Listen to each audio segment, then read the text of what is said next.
Little Batman game.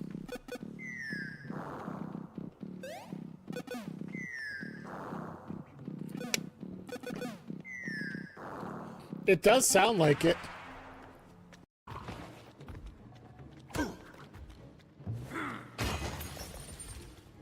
Oh, you ruined my treadmill fun.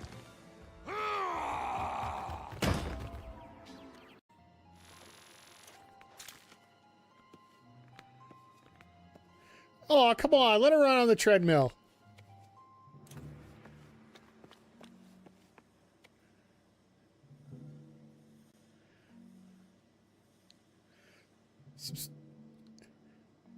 Getting tired. Full routine here.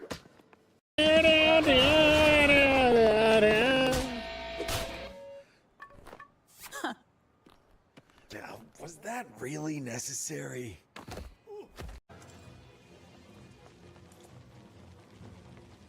Well, I'm guessing that's where we have to go.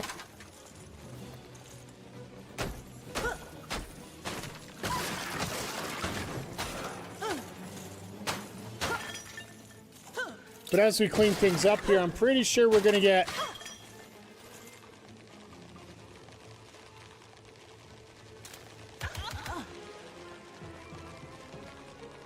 No, that will kill us rather...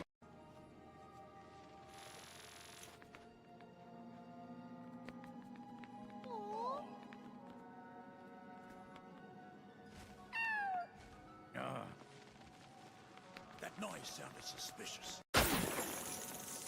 Nice little climb. I like the fact that they're forcing you to use both characters in this. Definitely something suspicious about this place.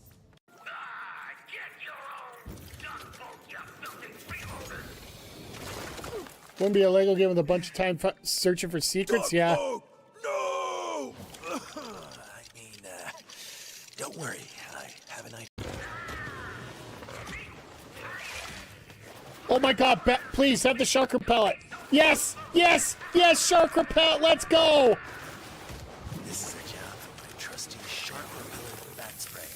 Oh my god, that is so fun. Oh great, now he's shooting cats at... Now he's gonna shoot birds at us.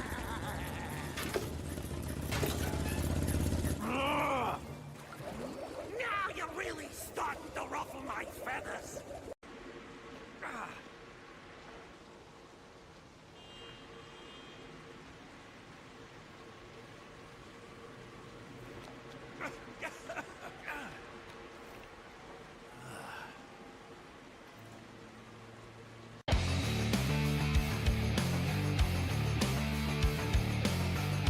Quick cover. Reversal. Oh my god, the retro ball's got on a roll up. Ontario just couldn't get out of that cover. Oh! Super kick! Let go! Third! Let go! Super kick party! Yeah, pay the money for that. They seem to be really feeling the There we go! Let's go! Let's go! No doubt! Over the foul pole! Let's go! I'm getting notes here and notes there and notes. Stimulation is the key word here. Lots of stimulation.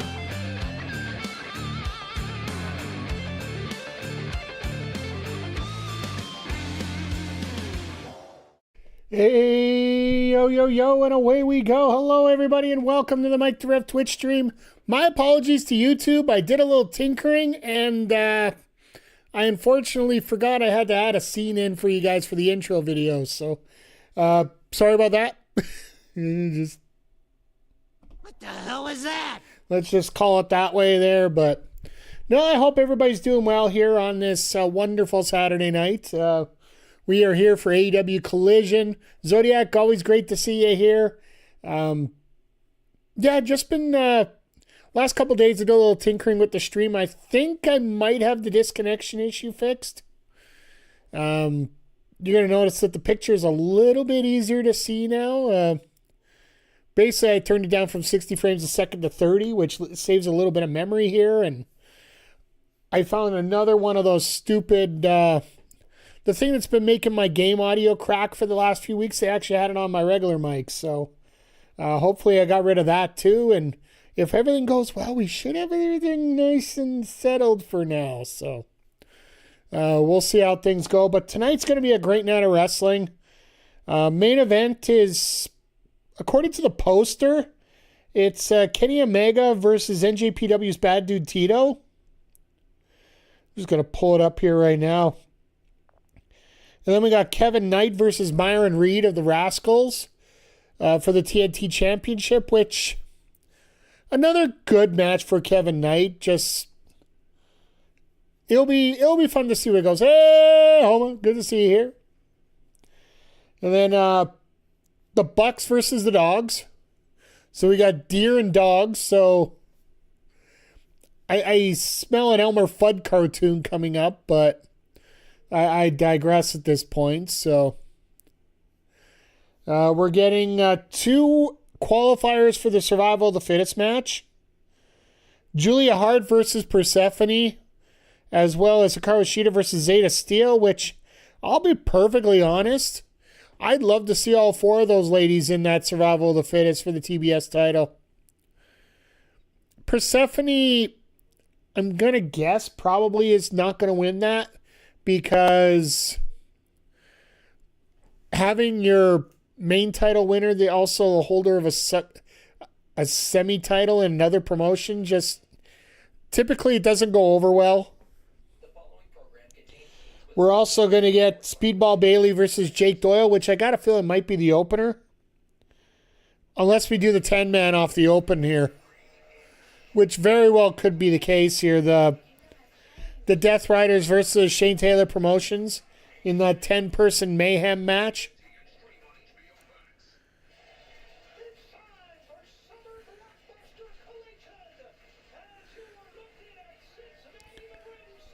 So once again, everybody, thank you for being here. I appreciate you. Somebody actually bought one of those AEW Lucha masks. You're a better man than me. $80.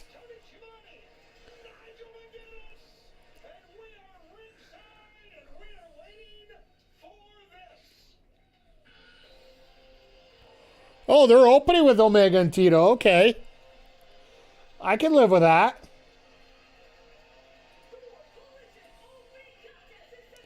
I thought maybe they would set it up that this Omega Tito match should be the main event just so Zack Sabre Jr. could come out and cause a little bit of mayhem here, but I guess not in this case, so.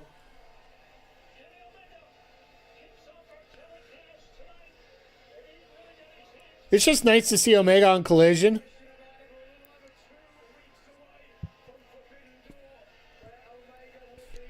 And it seems like a lot has changed since since certain individuals have left on how the roster moves around here. Like the Bucks are going to be on here too tonight. So this should be a lot of fun.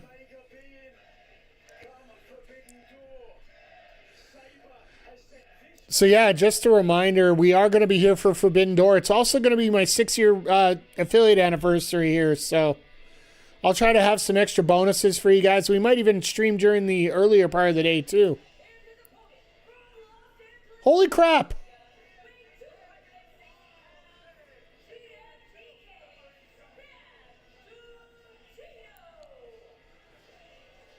Is that Shane Hayes?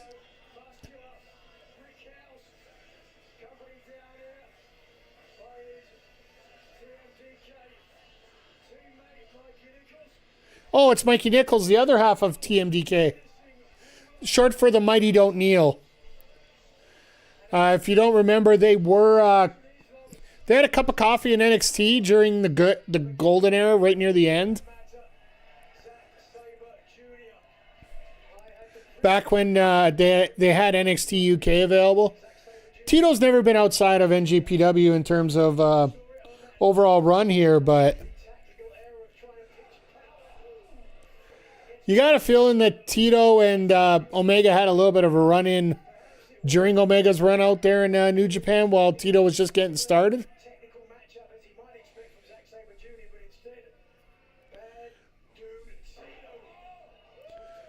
I'm going to have to see if Andre is going to want to be able to pop in here and let me know about some of these guys from NJPW.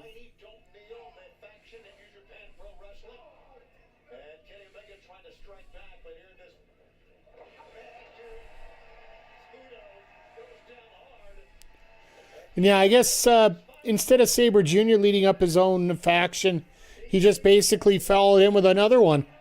And just, instead of being part of Chaos, maybe he's just joined up with the Mighty Don't Kneel altogether.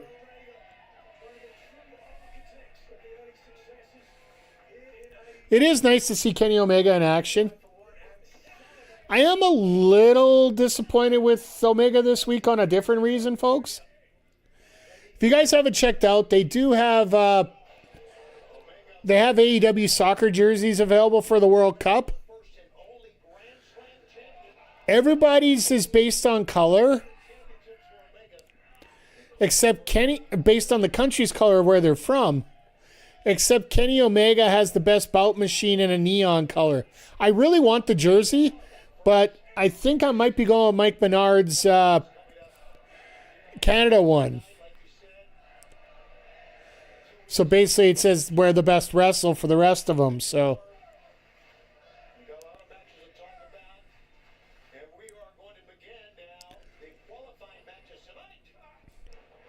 I love the rundown of the card tonight, folks, by the way. If you haven't had a chance to see it, like I do understand that tonight was one of the, like I said earlier, it is a tape show, so if you really want to dig, you can find the spoilers. I'm not digging, so please don't spoil for me.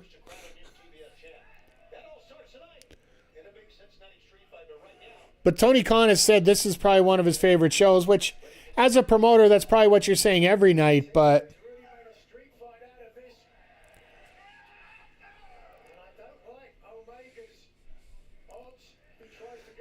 Tito just unloading bombs here.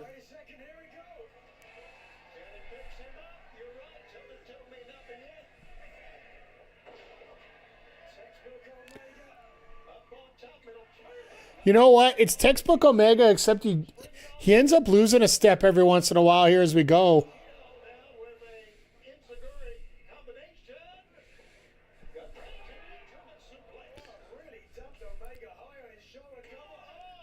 My second favorite last week episode. Touche, my friend, touche. That is Promoter 101. And it's like everybody else when they say, like, as you're talking about different situations coming around for wrestlers, like, are you saying that I'm supposed to expect to lose? Like when they talk about, oh, these wrestlers should know they're not going to win. Why are you getting involved in a match if you're expecting to lose?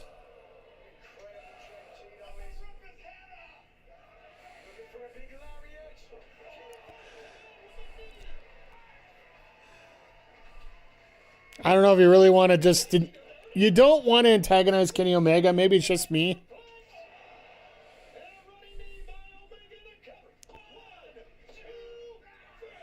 I was going to say, you're not hitting a V trigger to win this.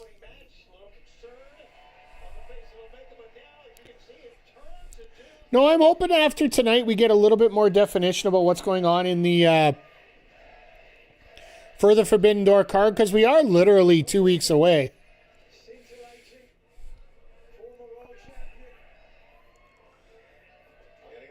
And there's the V trigger.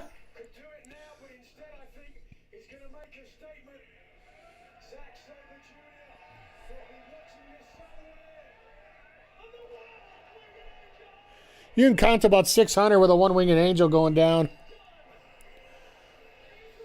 Omega only taking 7 minutes tonight.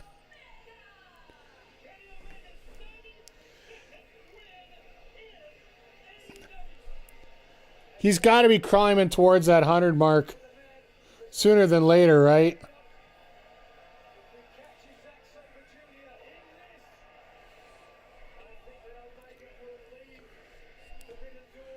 No, it's going to be nice to see him take on Sabre Jr. and... It was about a week ago, and I asked myself, Kenny, what's the next plan of action? How are you going to climb back to the top?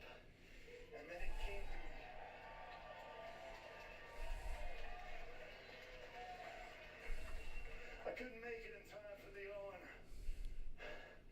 But oh boy, was ever a nice little pre-package delivered to my doorstep via a comment from one Zack Sabre Jr. Ooh, here we go. Now, Zach, I didn't expect everybody on this planet to know who you are.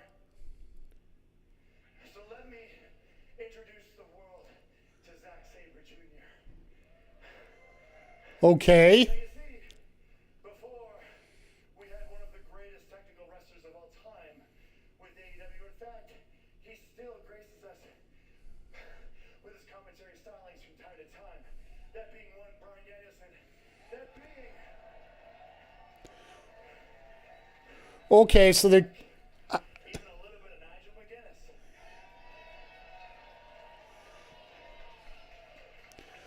trying to put over Nigel. I'm very impressed. People still say your name. So what is it that I do that deserves a match with one of the greatest technical wrestlers of all time? Well, Zach, you said it yourself.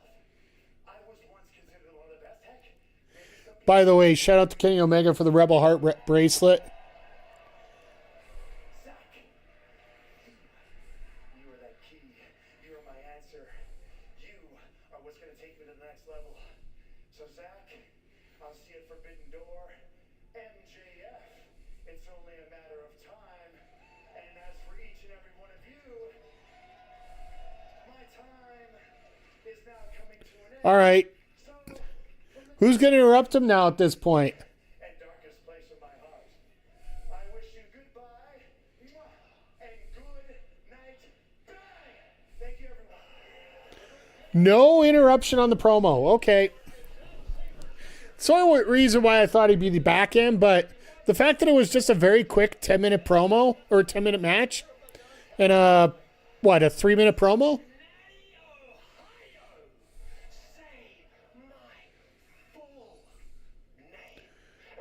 Why is Ozzy Open sitting together? Full name, Dunkzilla, Mark Davis, the national champion. And I know you're not feeling great right now. I know you're feeling pretty down about not making it to the finals at Forbidden Door of the Owen Hart tournament. But I want to let you know, I want to reassure you that that is from no fault of your own. The reason you are not in that final is because of Konosuke Takeshita.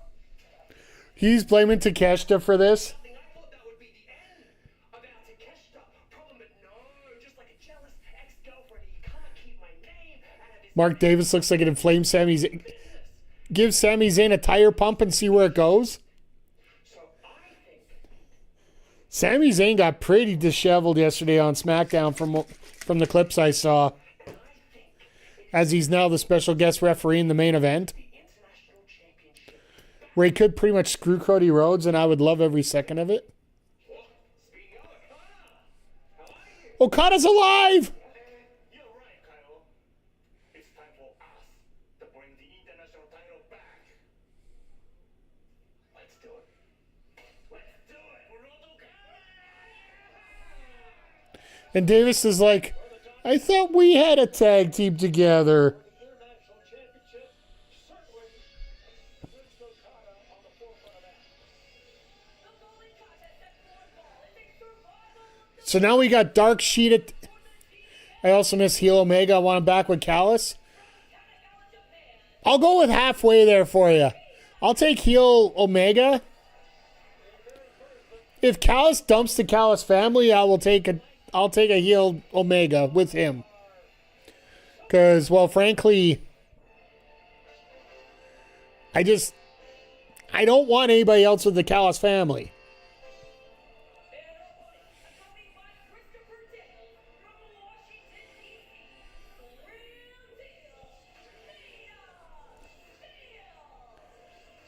This should be a very fun match. Yeah, I know exactly what you mean. Like that personality with Callis there. I think it'd be absolutely great. Don't need to hydrate too much, but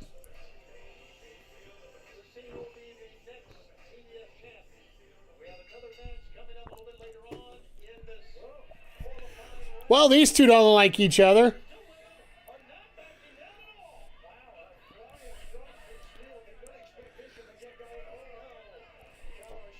But yeah, Sheeta's trying to change her character into more of a heel sense. While, I like them though. I can fix it. Dun dun dun dun dun. Mr. McGee, how are you doing tonight, sir? Hope you're doing well. Hope you're enjoying a lot of World Cup action, a little bit of Oh, and that reminds me, before we get going here, for some of our our basketball fans here, I will keep a ticker up for the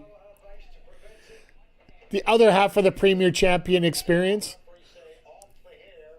We're going to see, because tonight there is a title defense. Remember, DBS is still cashing in his wildcard championship. Who needs a World Cup? We have Retro Balls and BBW. Hey, you know what? I am gonna go with it for you there. I agree. It's gonna be a fun night tonight. Hey, you know the big thing? Brazil getting upset by getting tied with Qatar, who has never gotten a point at the World Cup. I can take a little bit of excitement in that.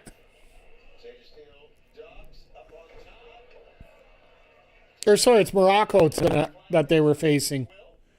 Not Qatar. Qatar is who Canada gets next on Thursday. No, it's Qatar, Canada, and Vancouver on Thursday. Qatar ended up losing 2-0 to Switzerland today in the World Cup. So,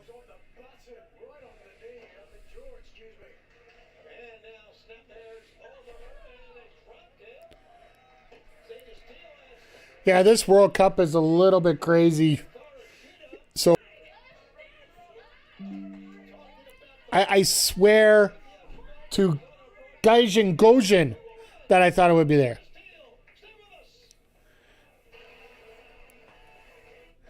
Switzerland never wins. They don't really even have a competition. They only take your money. Well, it makes sense. I agree with you. They're always neutral in everything, except, they actually took a win this time. So it's going to be interesting to see what happens in this group, because Switzerland's supposed to be taking on Canada. That's the third game of the round robin for both teams, the last game, which ultimately might determine first place.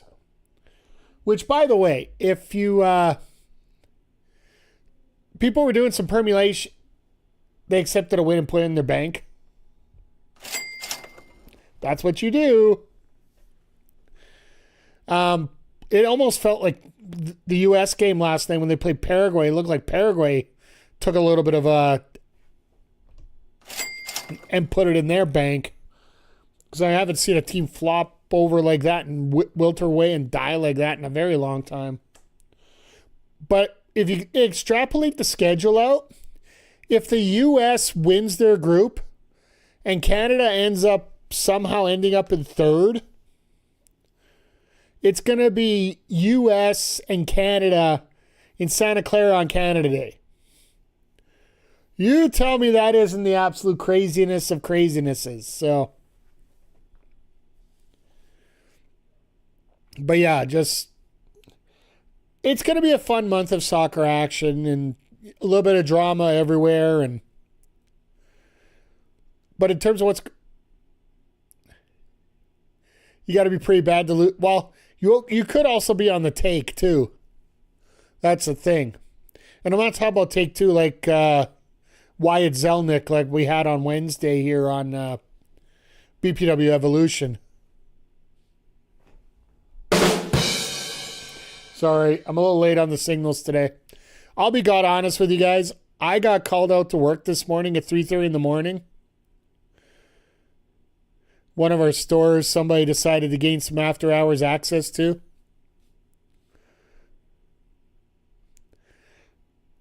And you know what? Since I'm not giving names and I've never said where I actually work here, I think I can get away with saying this.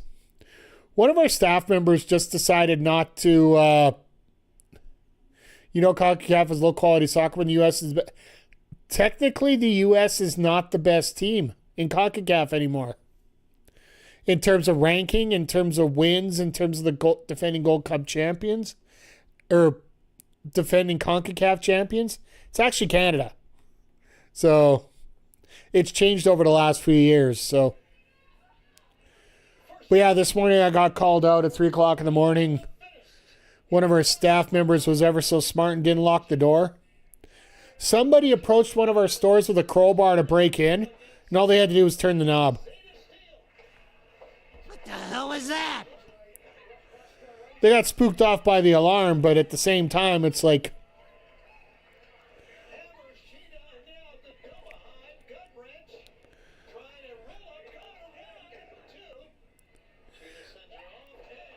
you all have something when you're poorer than Alabama. Yeah, fair.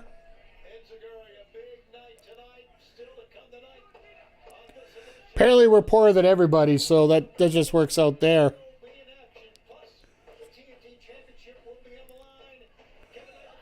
Oh, that's right. The Rascals will be in action. That makes sense because the Rascals will be there. Myron will come out for support after, and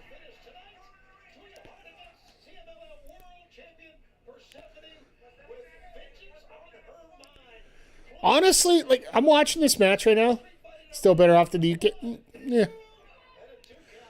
I don't compare. I just wonder if I'm well off. That's all. I'm about as well off as I could be right now, personally, but no, just watching this, like, could you tell that Zeta's only been in wrestling just a couple years? Just the way that she is in the match here right now?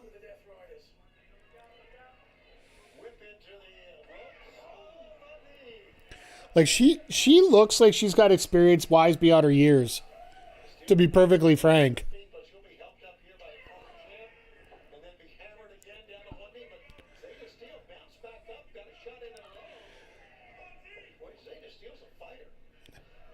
She's a great raw well, there's potential there. Like, she is getting this spotlight in all these feature matches for a reason.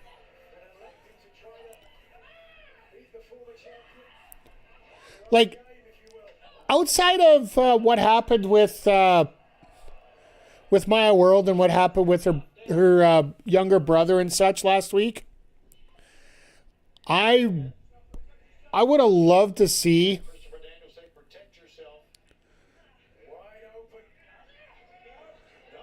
Well, she did protect herself.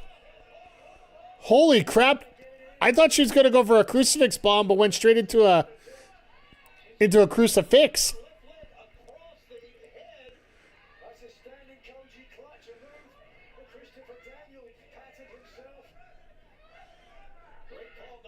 Rake in the eyes. All right, that's heel Sheeta right there.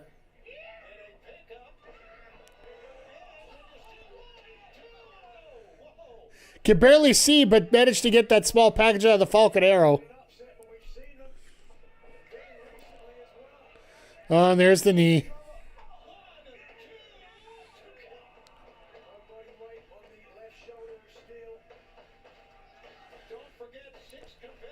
Crowd is picking. Crowd's pretty decent tonight.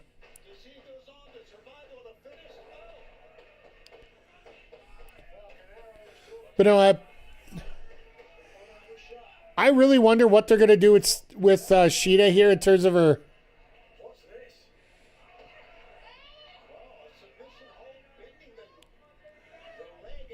She's trying to do like a stretch muffler here.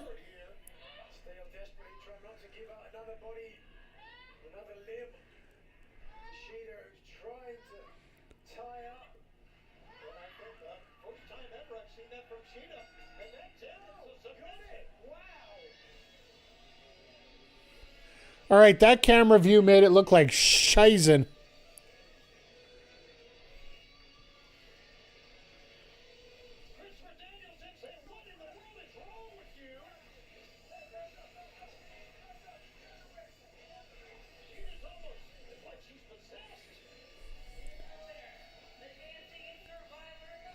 That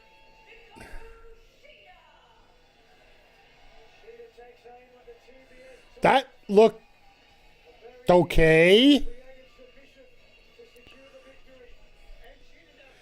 Not the greatest in the world, but it looked all right. So we're going to get our first two spots covered tonight. Underwhelming, yeah. Like that finisher just. I think the fact that she couldn't get it on clean right away probably hurt it more than anything else.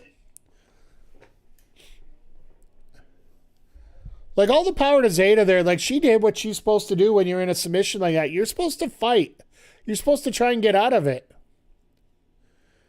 And you wonder, like we mentioned before, this is a tape show, and it almost looked like it went to a camera cut of it taking too long to get hooked on, and then it just got hooked into something else.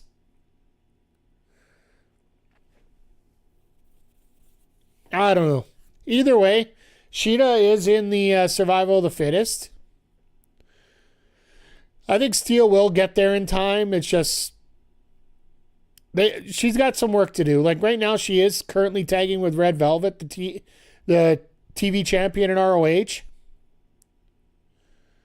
They ended up getting a victory over the Inspiration on this week's ROH show. So she is getting some solid footage. She is getting more TV time. And as we said, she is very young. So it's not like we're in a panic mode right now having her there. So. And then it's going to be interesting to see what we get on the other half of the card with Persephone and Julia Hart. Like, are we going to have both Sisters of Sin bow out in the qualifying rounds for the TBS title? Personally, I hope not.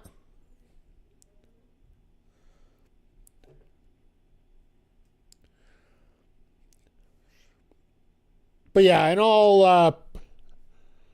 Just going back to what we were talking about earlier, I think most of the next month's going to be dominated with footy talk, unless you want to talk about Mookie Betts completely botching a perfect game for Yoshinobu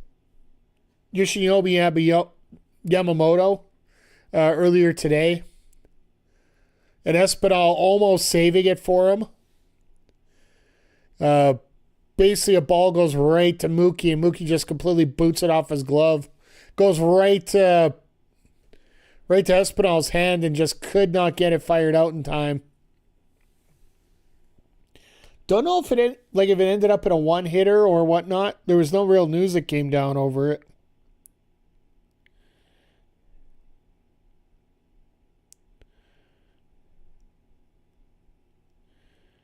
And then, yeah, Morocco and Brazil ends up going 1-1.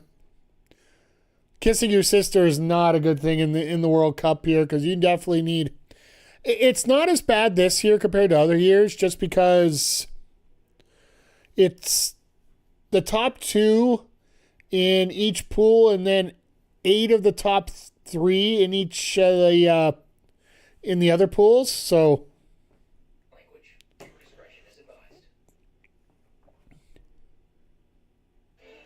In many respects, 2 points might help you get in.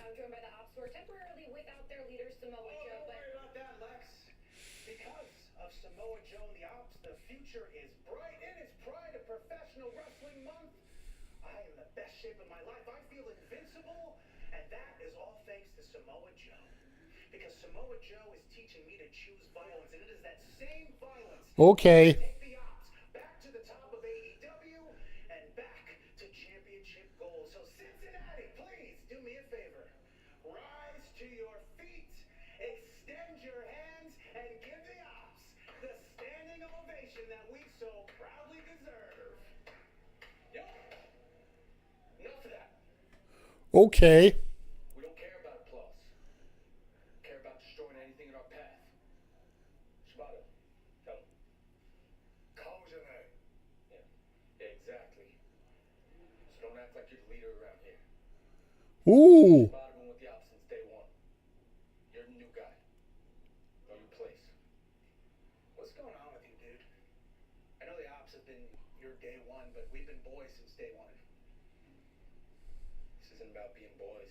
This isn't about being friends. This is about violence. This is the Ops. A group of killers. You understand that? Yeah.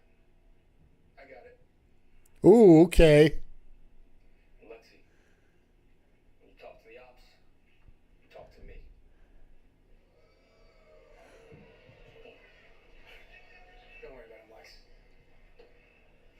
Okay. That was... All right, we got some internal infighting coming up. And you can tell the camera cuts aren't, the segment cuts aren't as good as they normally are here. Because going right into the Rascals music, there's no delay, no nothing. It's like they didn't give it a second to breathe in the middle. Which, granted, in AEW really is a bonus.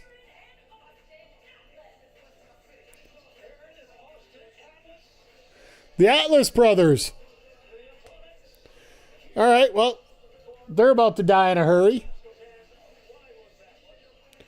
Oh, I forgot. Yeah, no, the Rascals are faces, so they'll get about 4 shots in.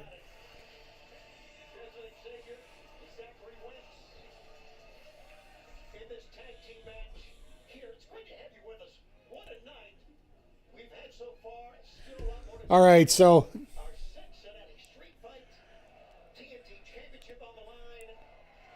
I wonder, they're probably going to go with the Cincinnati Street Fight as the main just to get the crowd fired up at the end. Cincinnati Street Fight still to come. A brand new excitement to AEW since their arrival. What excitement? TNT title on the line. Yeah, Kevin Knight, Myron Reed. That will be a very, very interesting match. 2 guys that are criminally underrated on this roster. Not for any fault of their own. It's just the fact that the roster's that deep. Xavier electing to go first, but I guarantee you it was a joint decision by the Rascals. Oh, God, Nigel. Nigel's got the puns already. A joint decision by Xavier and Wentz.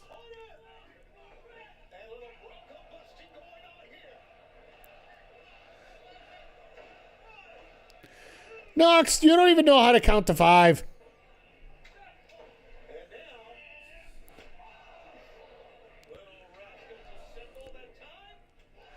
Just in and out, up and down, all over.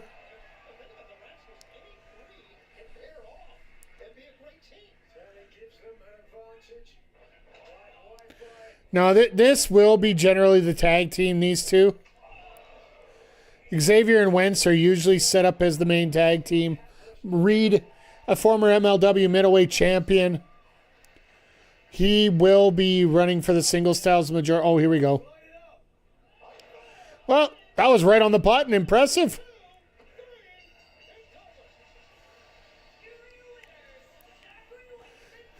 I love the guy on the outside is so disappointed that they lost. Like he expected anything different. Which, like I said off top of the show, that's something you like to see.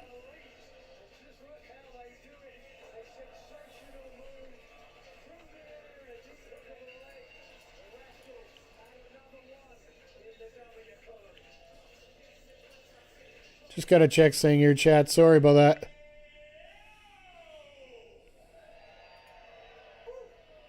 You see, the Rascals have gone from Mile High Madness to Summer Blockbuster. It just seems that the Rascals are the hottest trios in all of AEW right now. Are you sure you're the hottest trio? I think it's only fair that Cincinnati gets to see all 3 of us. So this is where they get Myron out here, and that's when Kevin Knight shows up. It's time to bring out the man, the new next face of TNT, the young goat, Myron Reed. So does Arkady get doctor pay if these two already did the introduction for him?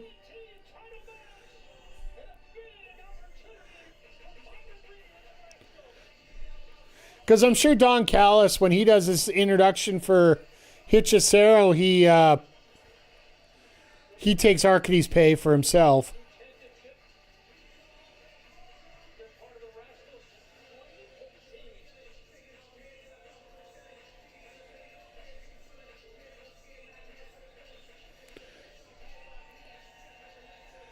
No, this should be a lot of fun here.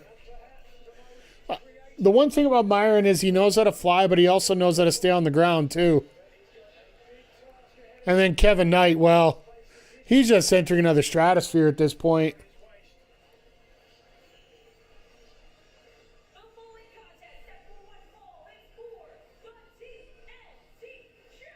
Oh my God, Callis showed up. This is not good.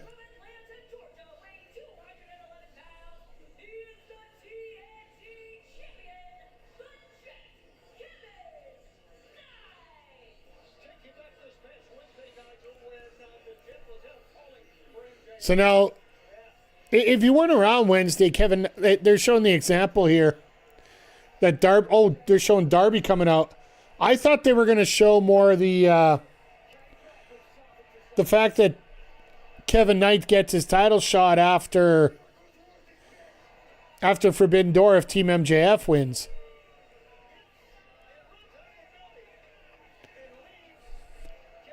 Which honestly, I do. The more that I look at it, the more I think that Team MJF is going to win. Well, this TNT Championship getting ready to go here. As the bell sounds, Myron Reed gets his shot at the TNT Championship. Everybody's just booing out of the place just because Don Callis is around. He did to the TNT champ. It's the city that never sleeps, so by the looks of it, Darby Allin hasn't got a good night's sleep in a long time after that attack. Baltimore is not the city that never sleeps. That's New York, you dumbass. With this TNT title match. I guess I should give Nigel a bit of a pass. He is from England. To be in the presence of maybe the greatest athlete in the history of pro wrestling, none other than the Jet Kevin Knight. Well, you know what? You're right about one of the great athletes. The question is, why would Kevin Knight side with you? That's one of the great questions in AEW right now. Why did Michael Jordan play for Phil Jackson? Oh my God, Don Callis comparing himself to Phil Jackson? I don't think so. He'll play for Phil Jackson, okay? Because they knew he could deliver championships. And Kevin Knight knows that Yeah, but Phil Jackson wasn't a complete ass. He was only 3/4 of one. AEW World Championship when I caused him to win the match. And his track record has been abysmal since leaving me. Kevin Knight knows that. There you go, man. That's a good point, Tony. Using the microphone, hitting more. Who is he referring to? I missed the direction. Was that Takeshita? He's won every match since he's left Callis. Remind you that Dynamite and Collision return this Wednesday, June the 17th. So yeah, they are doing the double tapings until the pay-per-view the next 2 weeks here. Which reminds me, I got to order the pay-per-view. Oh, talking about Omega, yeah. Oh yeah, his record sucked. His record does. If you put his record in a vacuum, it does suck. And AEW Japan Pro Wrestling are together, of course, for Forbidden Door Sunday, June 28th. But yeah, like Center in San Jose. it's going to be interesting to see how they settle things down next Saturday. Or sorry, next Sunday for Score an upset and take the title from Knight. Big task ahead. Watch out now. Myron Reed showed for Forbidden Door. What? no doubt about it. Whoa, what is this? Myron, Get away from us. he's over towards the table. Very dangerous. Incoming. Oh, nice. A little stunner there by Reed. Cutter, stunner. Bringing off the Nasty drop kick.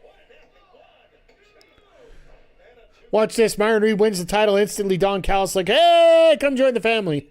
first shot at the TNT Championship. And now, Kevin Knight.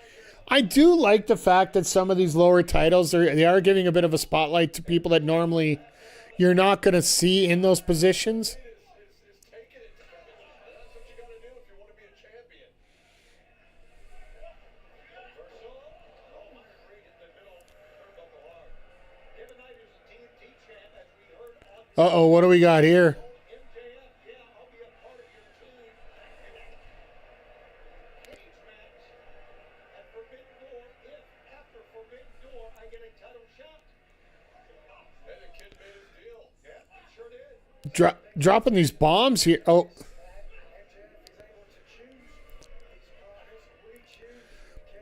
I gotta give it to the Cincinnati crowd. They are doing they're doing okay.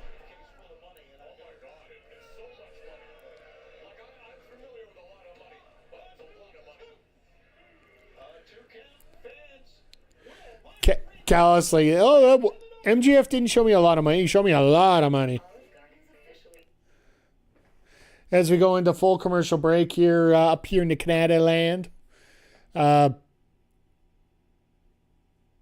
It was something I was mentioning a couple of weeks ago.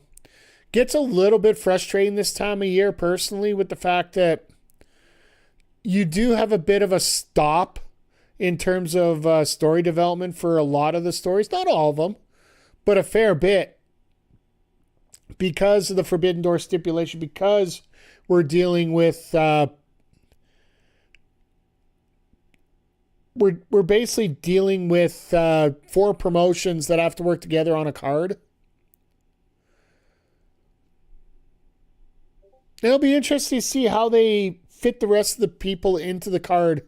Like, I expect coming on Wednesday, we're going to get 4 matches announced for Forbidden Door next week.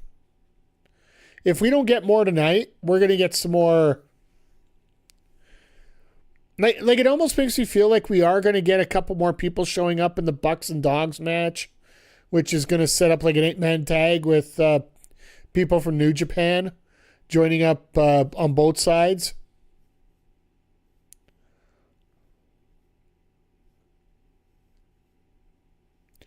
For example, I could see the OG Bullet Club all putting together on the Dogs team. And then who knows what they do on the other side. Plus, here's the other question, folks. Do we see Hangman anytime soon?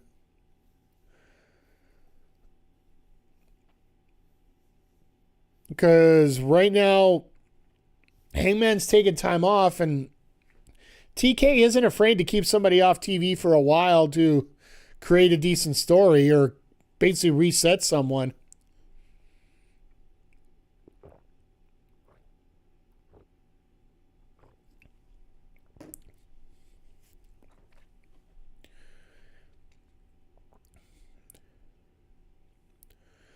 Myself personally, I think we might not even see Hangman for the rest of the year. It would be shocking to see him any time before that. I do think at Forbidden Door we are going to get a few surprises, whether it be people that are going to be a part of the New Japan roster, whether it's going to be part of the CML roster, whether it's be a WWE or AEW roster, sorry. In terms of Tekla, we might even get Charlie coming out on that one. Somebody from Stardom to take out Tekla.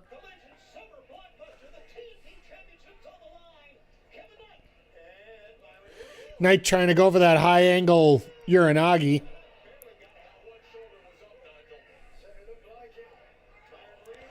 Oh, geez, what a shot in the jaw there.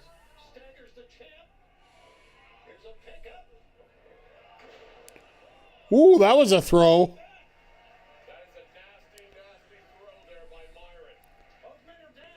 Like, that wasn't just a backdrop suplex. That was a throw.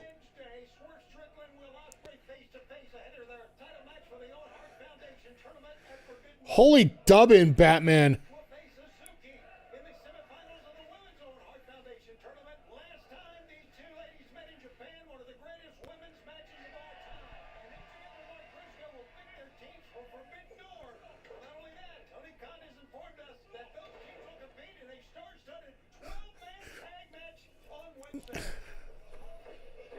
What the hell was that?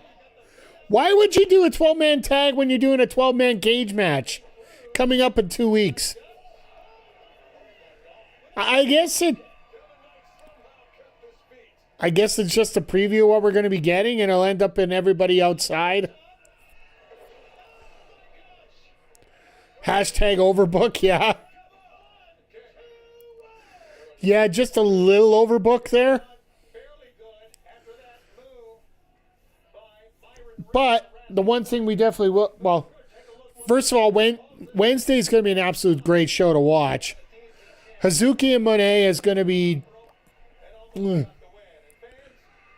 here to remind you that All In London makes its return to Wembley Stadium Sunday, August 30th. It's the biggest show of the year, live over the bank holiday weekend. Be there live. Tickets at AEWTIX.com.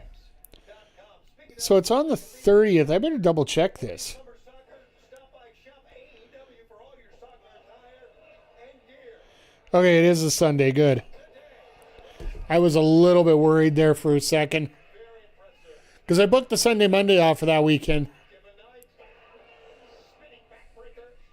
Works on the back a second time. Covers it. 1, 2. No, sir. Not yet. Little disappointed on face. It is again. Not to watch. Right on his tailbone. Damn. I just saw the replay of that. Like, you literally land on your rear end like that. It is not fun. Twisting splash from the top. Daddy approves. Daddy approves. There are aliens. And quickly, Myron is up. Myron, what do you got planned? On top. I knew we were going to see some crazy stuff from the top. Has him hooked. But does not have the leverage, though. The more muscular. Nice.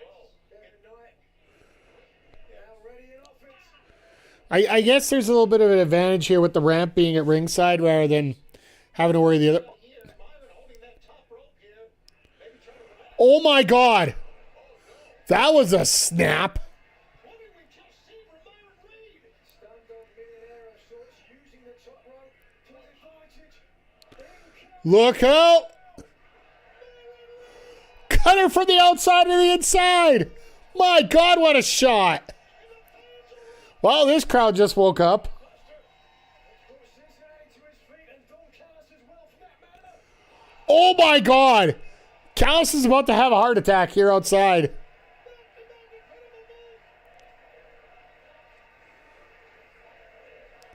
This is why you give Bad Dude Tito and Kenny Omega 7 minutes. So you give these guys time to breathe.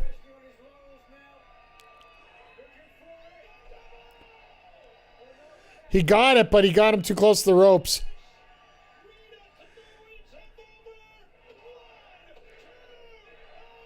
Yeah. Hashtag tropes.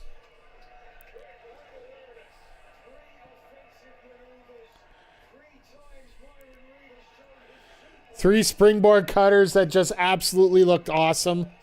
A 450. Experience, the intelligence of the TNT champion. We may have a new champion now.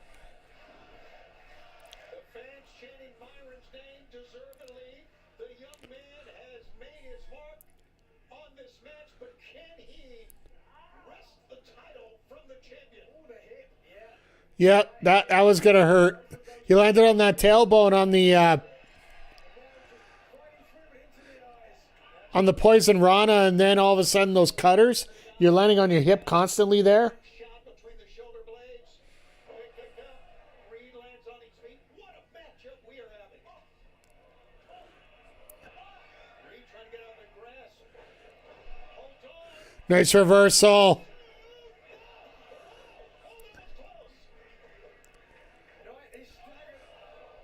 Kick to the face. Those long, very strong legs of his. The night in, Myron Reed is waiting. Oh, went for a cutter, and Knight just said, nope, we're hitting a drop kick and into this. In this TNT title match. As Myron Reed Black hole slam. the count of 1, 2, it's over. Another finish that just didn't have that pop. Like, his finish is the high angle Uranagi, right? He's turned that into a finisher. But if you look at this, like, he literally didn't get all of it. Turned it more into a black hole slam than he did a high angle Uranagi. Oh, Zodiac, prepare.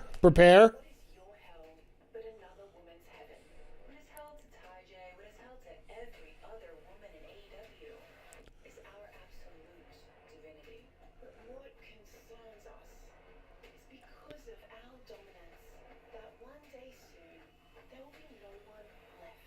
Is there really two women on this earth with the courage to climb when the fall is so fatal? Only Hydra if they come out, that's fair. I'm just preparing you. Don't stare too long at heaven. You might wind up in hell. Don't stare too long at heaven because you might end up in hell. That is an absolute banger of a line here. An absolute banger of a line for a promo. Shout out. You know what? They're getting better at promos. Like Megan Bain, I know that's one thing we talked about. Sorry, my center of the camera is off again.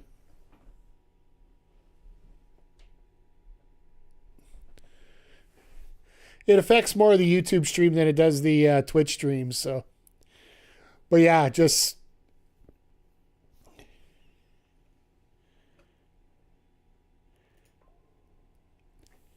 sorry, just moving things around here. One more for the good guys.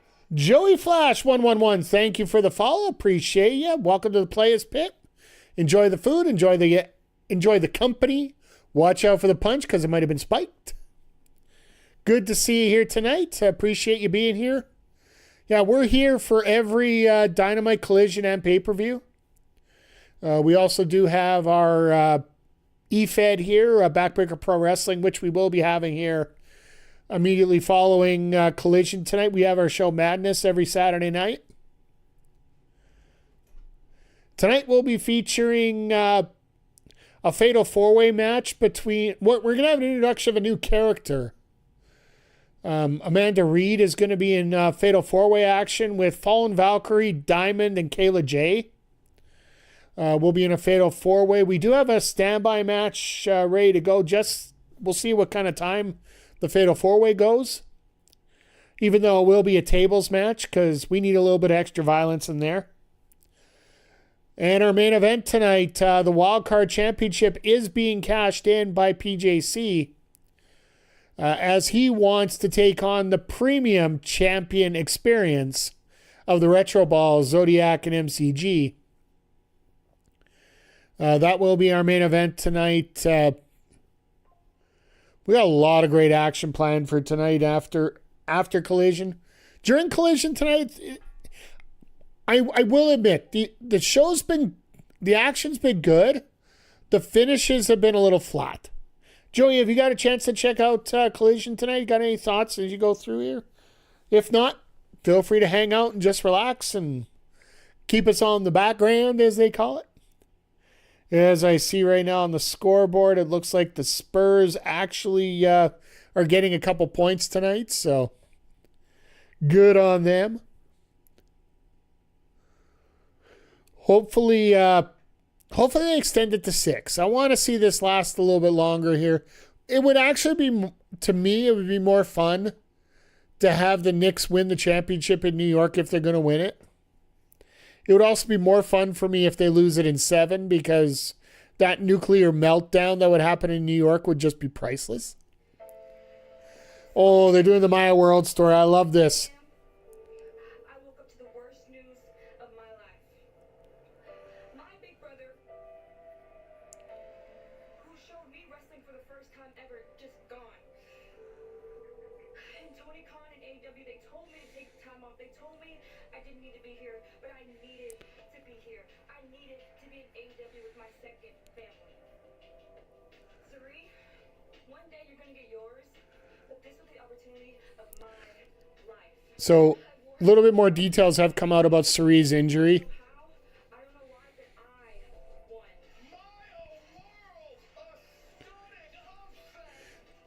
And now again, I have to deal with Athena. And Athena, you taught me everything that I know right now. But if everything I know that you taught me comes back to bite you in the ass, that's on you. Tony Khan called me the Cinderella story, but I ain't no Cinderella. I am the it girl, my world, and this is the All right, I like this. everything in my soul. I'm taking it.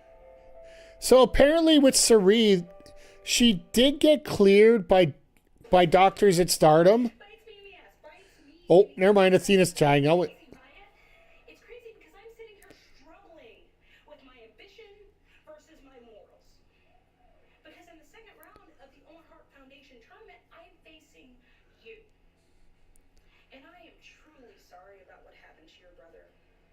I really, really am.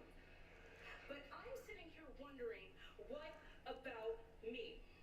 Ooh, I like this. That I put in week after week as the forever ROH champion. You want to sit here and say that if it bites me in my ass.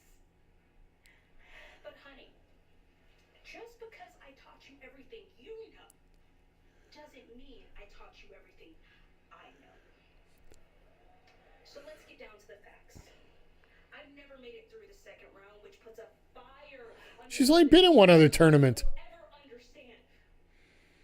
And let's face it, as cute as your Cinderella story is, as cute as the it girl is, here's just a reminder from dear little teacher.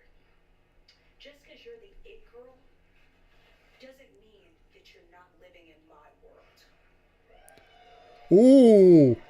Maya world living in my world. Bow down, bow down, bow down, down. Bow down, bow down, bow, bow, bow. Sorry, Jeff Jarrett's theme just popped in my head there for a second. Oh, and Athena's coming out to destroy a already in the ring competitor. So, the story on Sari is the fact that she did get cleared by Stardom doctors. And she was really discussing how after missing almost a year of action, well, Tiara should last her tiara is about to be bent. Let's put it that way. But Sari talked about how she's very frustrated with the fact that she doesn't want to have this opportunity. She's scared this opportunity that AEW is going to fall apart if she doesn't get in the ring sooner than later. But when she got to the States, they physically would not clear her for action. They just said, your neck is not in a proper shape. We do want to protect you. And let's face it, Tony Khan is a different promoter compared to most. Like, if you're willing to put in the effort and he wants you there and you don't do anything to piss him off, he's going to find a way to get you in there. It might not be anytime soon, but you're going to get in there. And I think that's something that Sari just got a little bit scared of. And just like we talked about, 2 Texas girls going at it next Saturday. So yeah, next Saturday, that should be our main event. Either our opening or our main event. But it's nice we're going to have a week to develop the story for the women's Owen final.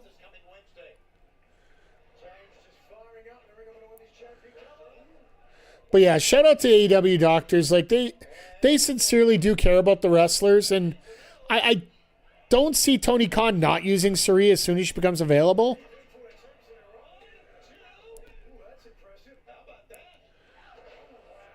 Because she's just so great of a talent. I know we haven't had much of a chance to see her, but she's just such a great talent that you don't want to miss out on her. In the barricade.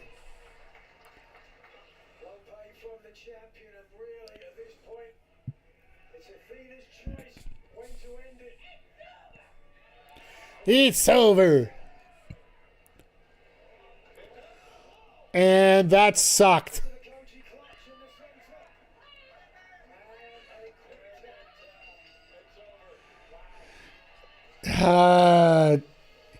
Three matches in a row where the finish was... And the part that hurts is it's not both people's fault on it, but... just the finish, like that suplex just looks sloppy. Like it looked like Tiara wanted to land on her feet when she should just take it as a straight to the chest.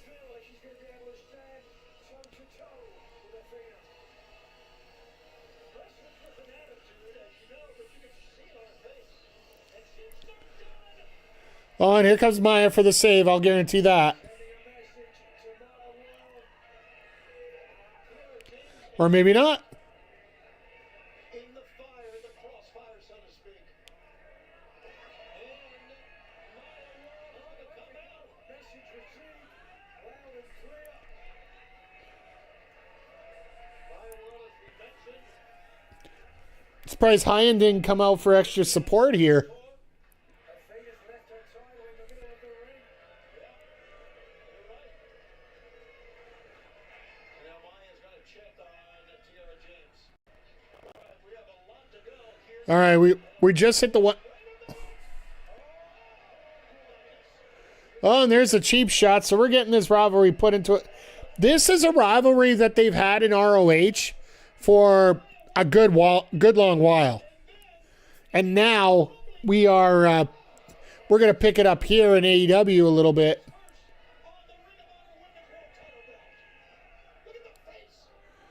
Oh my God.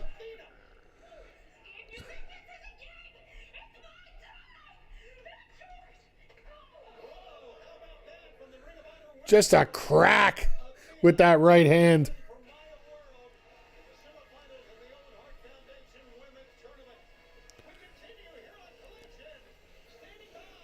Like, I think all of us expect Athena to win that match, but You know, since my arrival here in AEW, I have had success after success. But for every success that we have had, I can admit there have been a couple downs. Example down. When I lost my AEW National Championship because I was forced to participate in a 21-man blackjack battle royal, a clear injustice of a match. oh, pshaw. Example of success. Being able to tell the entire world that I have a winning 2-1 record over Jericho. And now, 2-1. the feud of Jericho, I can return to what is important. That is my quest for gold. Eeny, meeny, miny, mo. Which title am I coming for? Takeshita, I'm coming for you. Takeshita versus Ricochet. Let's take that. Retro Ball stand with Ricochet. Always robbed. Sad. Oh, shit. What's going to be a sensational tag team match? Hang on a second.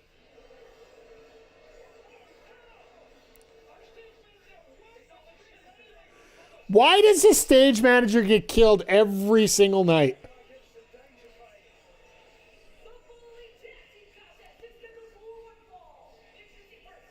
I want the Bucks to show up as the stagehands one night just to super kick the shit out of these two.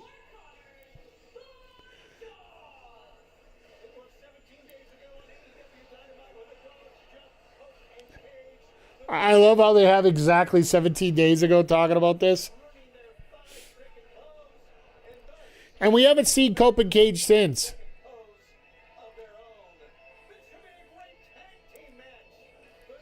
This could very well set up a fatal four-way with FTR at, like, this is how we could get a Forbidden Door match.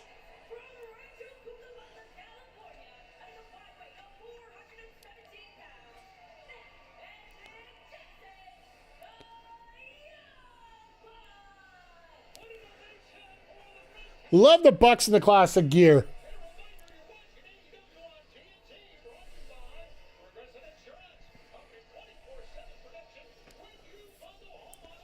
And we got our standard ad for the pre-match here.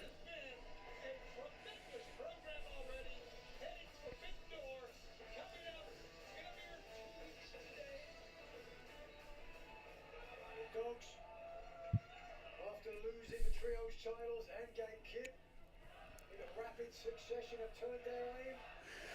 The Bucks being on Collision, actually, they've been doing really well there, Coke and Cage. as having a lot of pop with the crowd all the time. Next in line. Find out who can leave Cincinnati with the momentum in their hands. Great call. This match will go a long way to find But yeah, it sucks the fact that the Dogs lost Gabe Kidd the way they did. So then they had to fix over that title, the Trios title, to the conglomeration, and it almost feels like they haven't really figured out what they want to do with those Trios titles at this point.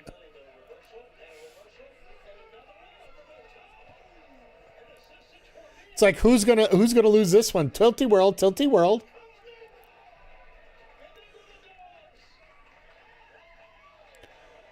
Well, somebody's got their working boots on tonight. Jackson are known for.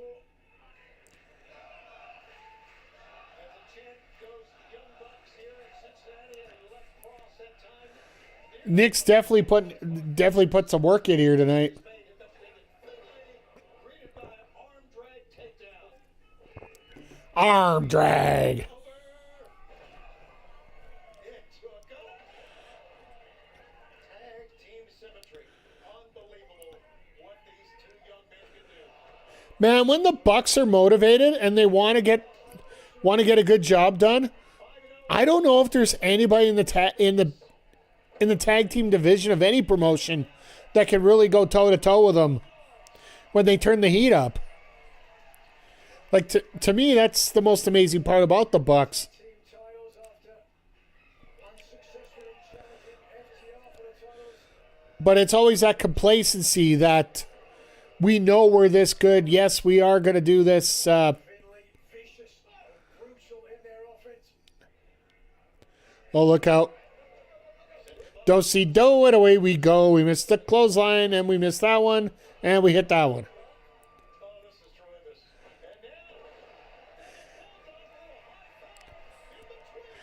And now, They got themselves a little crooked up backwards, so the high five had to be a little contorted there, but years now, almost 7 years, and they're getting better. They are absolutely getting better. Over the top. And back into the dogs. Walk up to the ramp. The Bucks are going to chase. ah, yes, more use of the ramp. I like the fact the ramp's there. I do know that they can only do it certain nights and only certain ways. Start for the Bucks and FTR. Not sure I'm going to be watching this. Oh, here we go. Two potential teams. Backdrop into the ring. Hot shot on the top. Across the top rope. As Matt was sent flying in the ring, and now the dogs. Running Well, at least you got a little bit of extra room to do the shoulder tackle there. just ran right over Nick Jackson. Are they going to try and do the finisher on the floor? Okay. This is going to suck. Nope. Never mind. Nick trying to get out of harm's way. That was going to suck. The dogs in. David Phillips, you can see down on one knee up on top. Oh. Oh, God. Irish Curse backbreaker. And a super kick from Matt. Over the top. And another super kick. And out. And Finley goes for a ride. And Matt's going to get a running start for crying out loud. What's he doing? Freaking right. A newfound determination that you can see on the face of the Young Bucks. Matt Jackson. This crowd's fired up.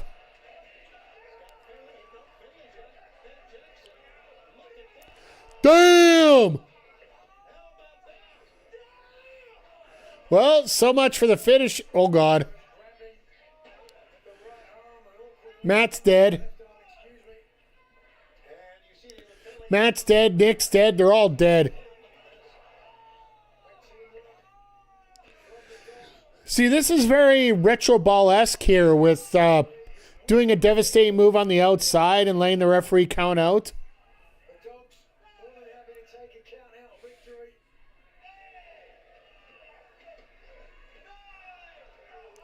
Retain, yes. Retain, yes. Unfortunately, I agree with you with the retain part. Finisher number 2.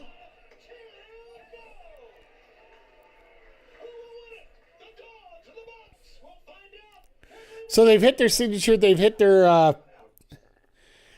finisher. Now they got to go to work.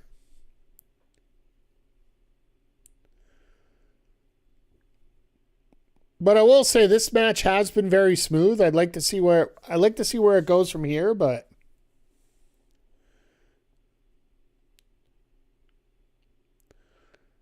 as we move along in this matchup here. Once again, everybody, just thank you for checking things out, whether you're checking out over on YouTube or on Twitch. Whether you're lurking or chatting, it's always appreciated here. I know that there's a lot of stuff going on this weekend. Hell, like I said, the score for the Spurs and Knicks I left right on the screen because I know how many people are watching that. And I know for some people it's a little harder to watch the tape shows, but for me, I don't consider it a problem because I don't check for spoilers or anything. And I do feel a little bit more comfortable having it in this position. You do know that you have that comfort, and it does hurt a little bit for the wrestlers because sometimes they take a little bit, they get a little sloppy at times knowing that things can get edited out.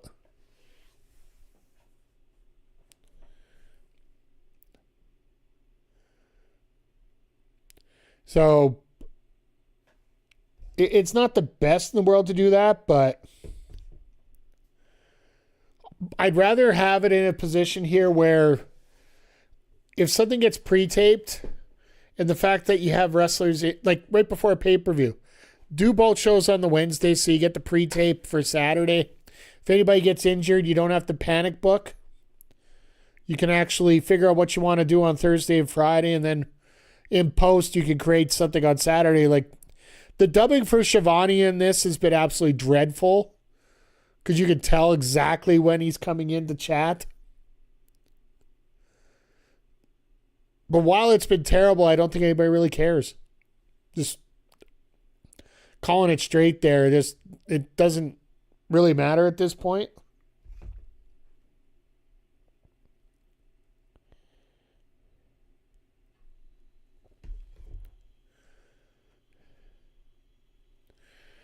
But yeah, in terms of like, we're an hour 10 in, and other than the finishes being a little bit pew-pewy, as Pepe would say, it's been a lot of great action here tonight, and a lot of matchups. Like, once again, this is the wrestling show. Scenes with violence and or coarse language. Viewer discretion is advised.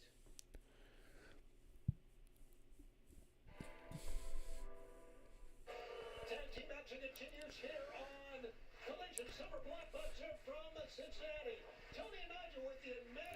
And you know next week's going to be an absolute phenomenal crowd with Houston. 1, 2, and a 2 count. And fans will remind you that the fallout from Forbidden Door comes to San Diego this summer with Dynamite and Collision on Wednesday, July 1st. So they're doing a taping right after the pay-per-view too. We're also coming to Clearwater Beach, Florida for Beach Break on Wednesday, July 8th at the Big Cares Town.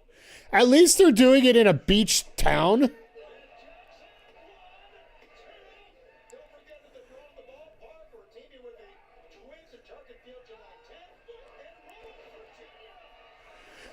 Virginia. I really love the fact that AEW decided to go do this ballpark thing 3 weeks before SummerSlam is in Minneapolis.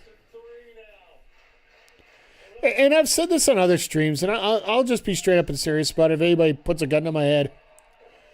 WWE and AEW both produce great wrestling matches. They have some of the best talent in the world, both sides. There's no doubt about it. And anybody that's trying to say that, you know, there's that much of a difference in talent between both is straight up lying. The biggest difference is AEW is a better presentation than what WWE is. But it's that fine balance of, do you want to sacrifice money for quality? It's that quality versus quantity thing, right? And TKO is going for quantity, and AEW is going for quantity or quality. Now he's got the advantage. Tag is made a blind tag. That means that Matt is in. The standing switch. Look at this action, would you please? And over the top. Oh, I love how they set up that spot. That is beautiful. Down assisted by Matt. Missed the lariat that time. David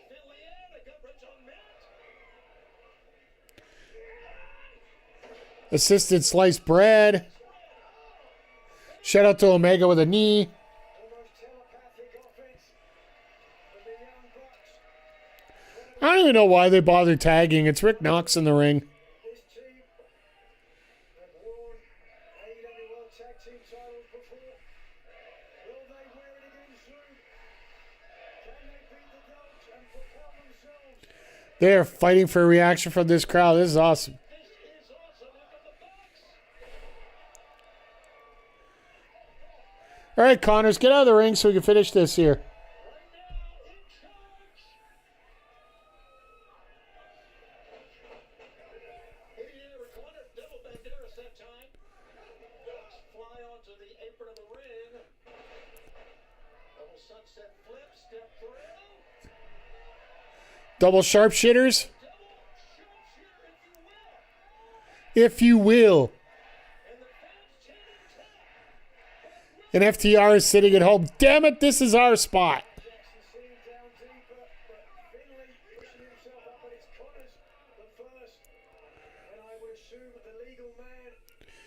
Connors is not the legal man. Decisions. I don't think he is, at least. Everything to play for. He could be. For all Knox knows, it's the third guy. It's the guy in the third row, wearing the black wrestling shirt. See what the Bucks do now. Sorry, I had to, just in case people thought I was serious for a moment, because everybody has a black wrestling shirt. Who's got the cake?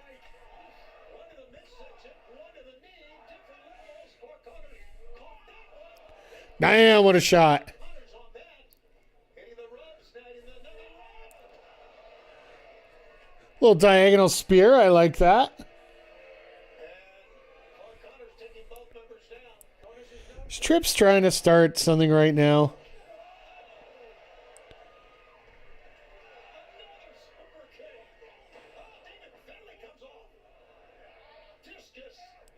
Yep, Tripp's trying to do the Lucha Libre, the AAA advertisement here at in the middle collision, which, whatever.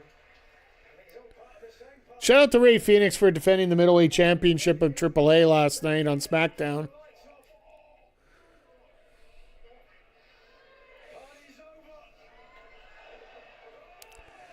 Didn't get the bounce they were looking for. Yeah, that's why I'm like, Rick, who's legal? You dumbass. I guess so. I guess he's working AAA. I'm shocked, to be honest, but I know he's own his own. He's got like his own supplementary promotion that he just opened up in Dojo down in Mexico. The right shoulder up. We still have another qualifier, the survival of the fittest. Still to come here tonight, plus our Cincinnati street fight tonight on what has been a dynamic collision. Dynamic is the way to put it. Leg sweep. Definitely a choice.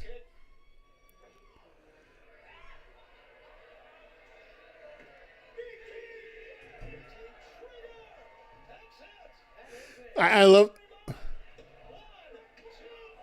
Oh, Finley makes a save. I got a feeling we got.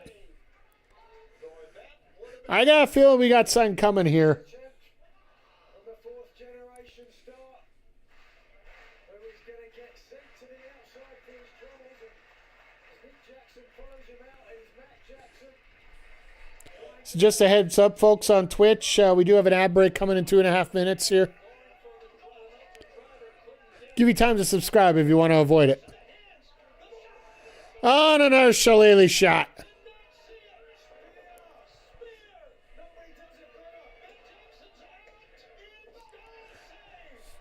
I love the fact how Nigel's putting over Disco Fever's or Disco Inferno's spear there, saying no one does it better. Obviously a mocking of Cope, right? Yeah, on his back now, he rolls over on his side. Meanwhile, Nick fighting one-on-two. They're doing a hell of a job of it, I might add. Nick Jackson, not the legal man. Well, there's that spear to get rid of that. Now they're going to do the finisher in the ring to finish it off. Help to his feet. The full clip. This time on the inside. Matt Jackson. 1, 2, no, 3. And once again, the shillelagh is the difference factor here. An unfortunate way to end what was a tremendous tag team match. Big smile on the face of David Finlay. Want to take it in? Finley grinning from ear to ear. Recap. Dynamite. Summer Blockbuster this past They literally, the issue continuing. this is like a pay-per-view. They're not even giving him a chance to talk or anything. Straight to a recap from Wednesday. Weekend champion world title. No. Talk about you don't need friends, this, that, and the other. You're gonna need to find some friends. So, I wonder if TK's just decided that every Forbidden Door ends in a cage match. Because that's what happened last year. That's what happened this year. It started, like, as you're getting your big four are starting to get these multi-man matches as their feature match at the show.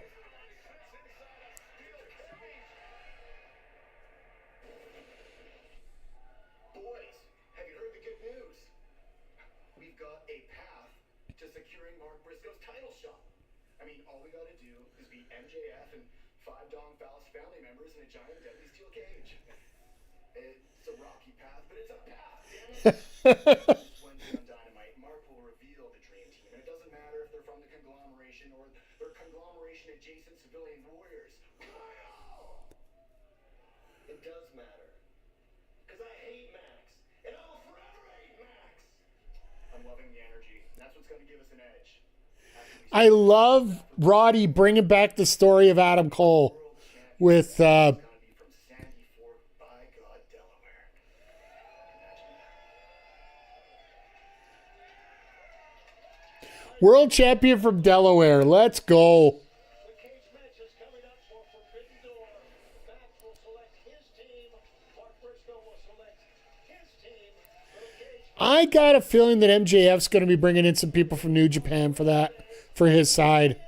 It has to be that case. Already, MJF put out a big sum of money for the Don Callis family. More than just Don Callis family members. I wonder if Andrade's part of it with the same deal as Kevin Knight. On the women's side, we still are not set on who are going to be in the finals. On Wednesday on Dynamite, it will be Mercedes Moné going up against Suzuki. And then next Saturday, right here on Collision, Maya World and Athena will battle in the other half. So yeah, Wednesday we got Hazuki and Mercedes. And then Saturday we got Maya and Athena. I would assume it would be Mercedes Athena rematch. AEW, I'd like to publicly apologize to our partner Stardom for the despicable act by Tekla. Oh, here we go. And here comes Tekla to tell. Her actions, and we hope it does not. That's right. Oh, I'm back. Jesus H. Criminy. 50 months. 50. I am not going to apologize to Stardom. I got to do something special here for that. Like, And I certainly am not going to apologize to Chris, thank you. I appreciate it. 50 months Prime sub. 4 years and 2 months. that any of these little cutesy children Considering I've only been doing this for 6 years, which is coming up at the end of the month here. Tony.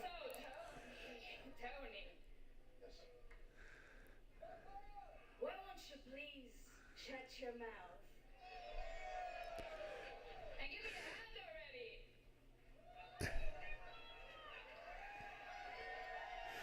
I love how Shivani, I bet, is enjoying every second of this being used like this. But seriously, Zodiac, thank you. Appreciate you. And I know you only get one Prime sub, and I'm always privileged every month that you use it on me here. So,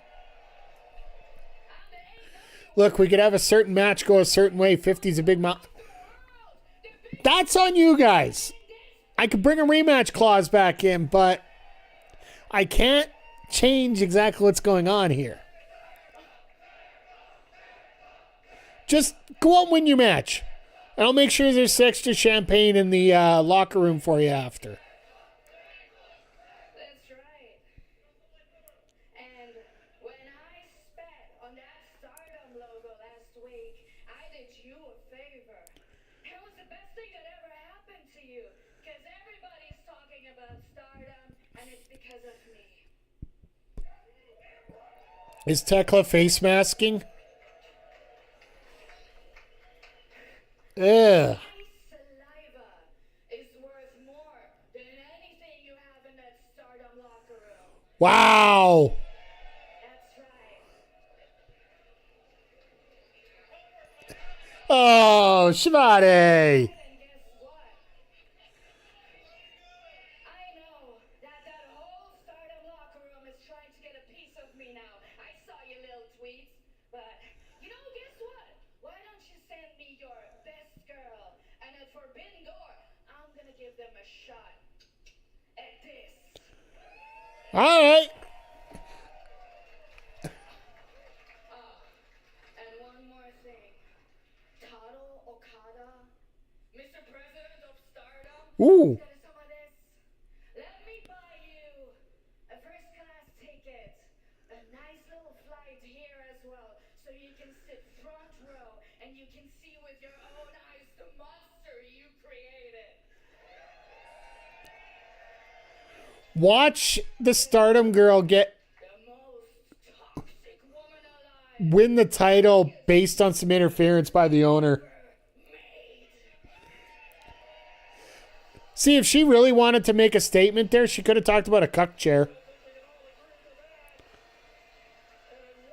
Because we know that's a thing in wrestling now, apparently.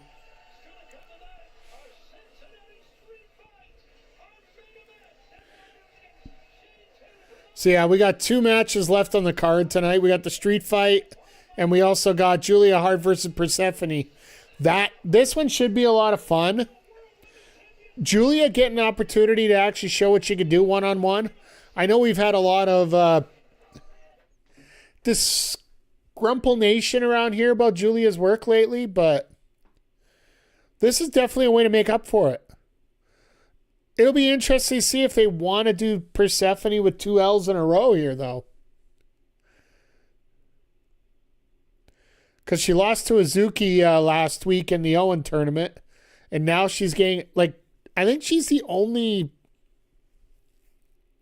Well, we don't know the rest of the bracket yet for the other qualifiers, but she might be one of the few that gets a shot at both. Until we figure things out going forward here, she might be one of the few that just ends up getting a shot at the TBS title and the AEW Women's World title in terms of the Owen and also the Survival of the Fittest. But we'll have to see how things go here. But no, for everybody out here, we did get a new. If you didn't see it, we have a new sub counter and follower counter here. The old one wasn't updating properly because that number would never change, even though it would change on my other screens. But wanted to set something up a little different here so maybe you guys can see the progress as we're going along here, and just trying to tinker now that I'm starting to get everything figured out for the most part. Other than the fact that my frickin' internet needs to get fixed, so I stopped dropping during the stream here, but we'll figure that out somehow here going forward. But yeah, in terms of AEW, it's hard for a show like this when you know that a lot of the matches that are happening here are very inconsequential to anything else. Like Kevin Knight, Myron Reed, you know Kevin Knight's winning. You're just expecting a good match. The Cincinnati street fight, that's to put over Moxley and just, get him a win on his home turf. and make everybody look like chaos.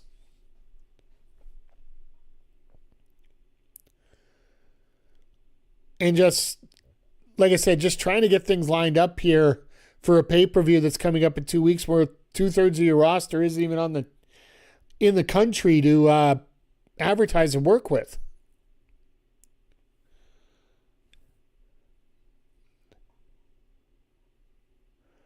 But yeah, well, I think next week's going to be a lot more focused, because definitely the week after they're going to have a lot of people in the week before the show. So that Dynamite where they finally got the Owen figured out, they are going to have to start piecing together some other stuff just to make things work. Hey, dogs, why you guys have been mixing around with the Young Bucks and Coping Cage? You want to know what I did with that $200,000 that we won a couple months ago? You have $200,000? Not anymore. Because I bought some property in a strip mall and I registered our first LLC. Dude, is this the note I keep getting at the house for Juice Robinson? Super affordable, quick and easy, kind of reliable spay and neuter center for lost dogs? That was available? Yes! And I handle all the... Oh my God, he's got glasses on glasses. So guess what, dogs? After you get snipped and you're on the mends, you're both gonna get a cute little cone. Oh yeah, how we got? The only problem with the cone is everybody knows you can't clean yourself. Oh God. That's all right, because you can clean one another. And when Gabe comes back, you're gonna have to clean him because he's gonna get the first appointment. That's right. And if you're not down with Dr. Juice and the neuter dogs, we got 2 words for you. Guns!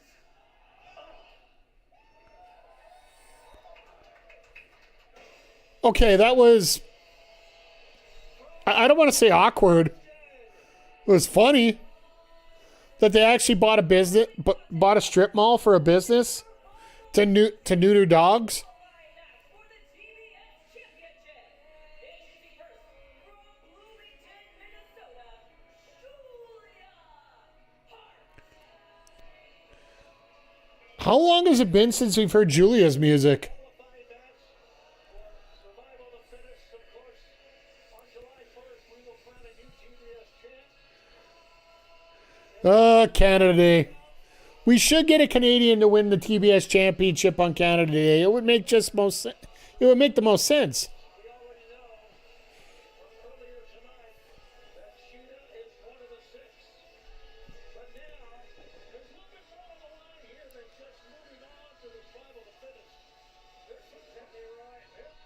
Hart's opponent certainly has an axe to grind when it comes to this matchup. Julia Hart, one of the most dangerous members of the Triangle. So I want... Are they trying to develop a rival? Did they have a rivalry in Japan? Or in Mexico, sorry? Texas, she's the CMLL World Women's Champion, Persephone. You gotta love how she wears the eye black on the right eye to cover the black eye on the left.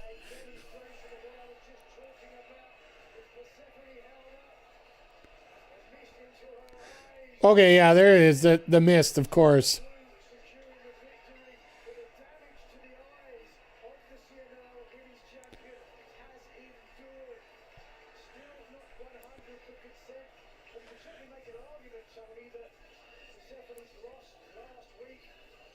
So yeah, Persephone blaming Julia for the loss last week. That actually makes a lot of sense.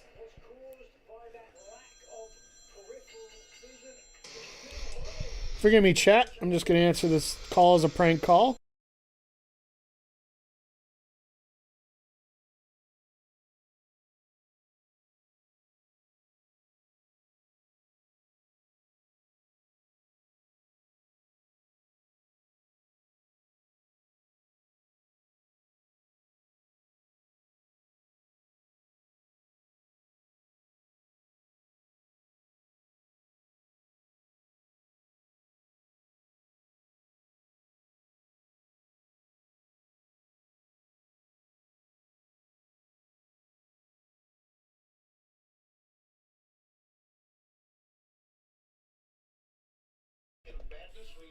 Sorry, folks.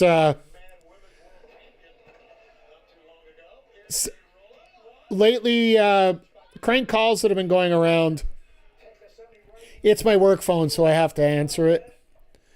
The latest thing they've been doing for crank calls is they've been actually changing their display. You know, where it would put your name or whatever, they will put a number in there, and the call display just shows my number rather than actually checking out what's supposed to. And still mocking Persephone because of the damage to the iron. Coming in on the good eye side. Reaches over, 1, 2. Persephone almost picked up the win that time. And that tells me if Julia Hart's going to spray the mist in the eye, Julia Hart goes over towards the TBS. Julie's at the tail. Oh, my precious. And for those that are asking, yes, it is Kevin Owens as my ringtone. Persephone almost runs to the belt.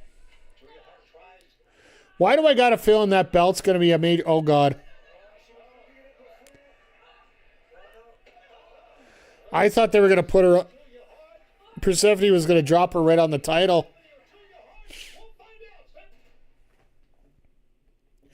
As we go into a picture-in-picture / full commercial break here for us. So, yeah, it's... I do hope that Julia gets more reps or just overall just gets a little bit more into it as we go along here. So, because I know we commented about how Julia just doesn't seem to have hit that next stride compared to Sky with Tekla around. It almost feels like it might be starting to slowly be time where we might need to see the Sisters of Sin move on from Tekla in a way.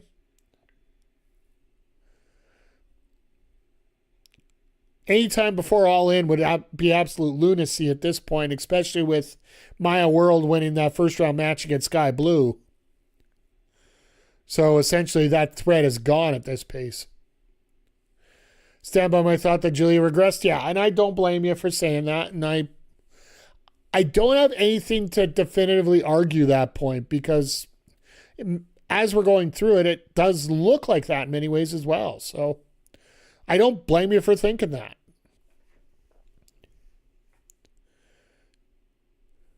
But now as we move, I just wonder if it's reps. I wonder if it's not getting to work with somebody like a Malachi or a Buddy.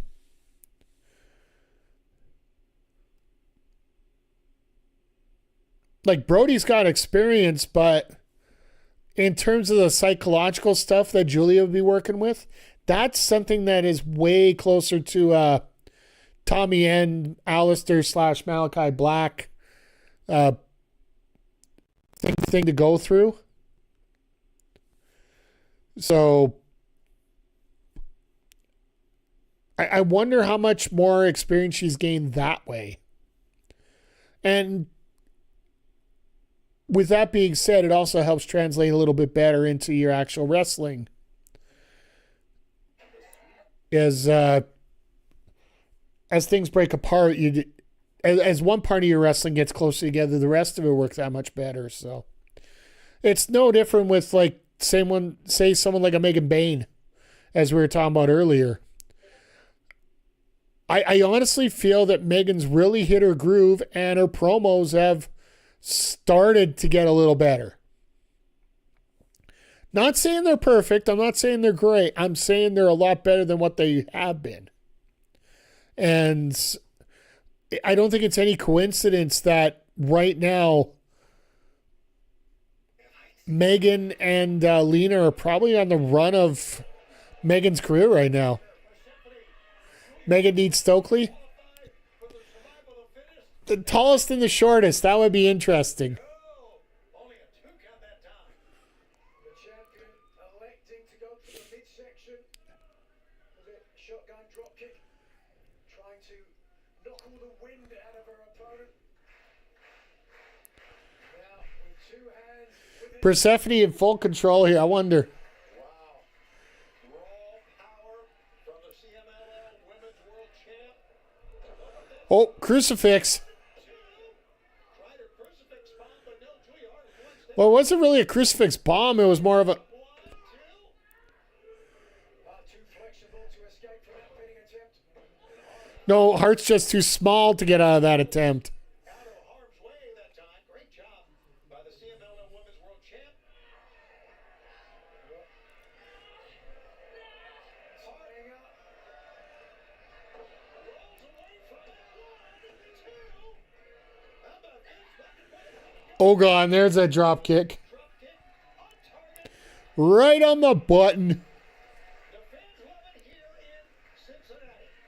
Commanding and physical Persephone has done her best to make this match up. A match-up of power. Striking time and again. The woman Oh, back to the bad eye. The one that she got blinded in.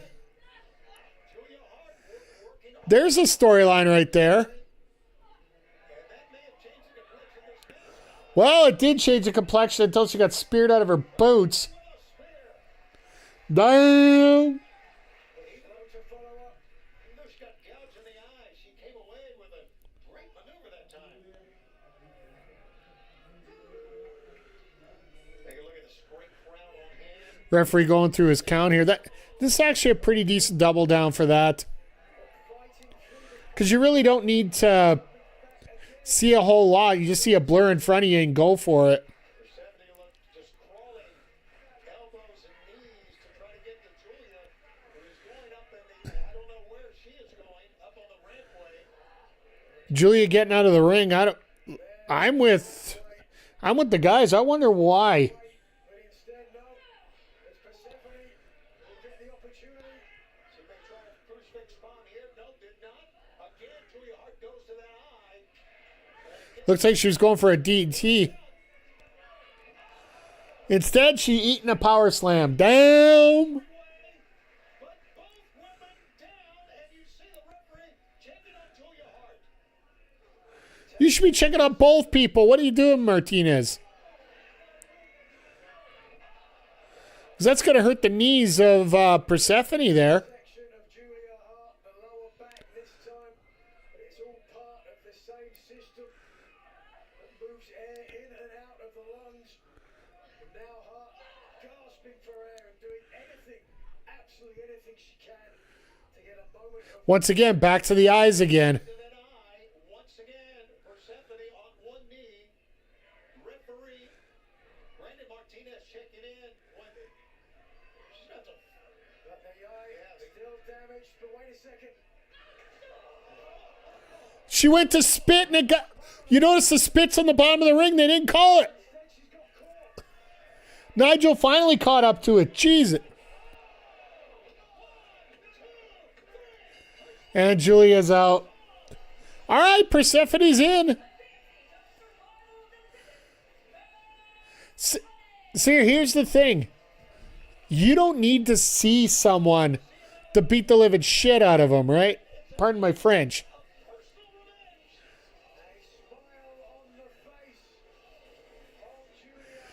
So both sisters of Sin get eliminated there. Oh, God. I've been pissed off with AEW commentary the last few days just because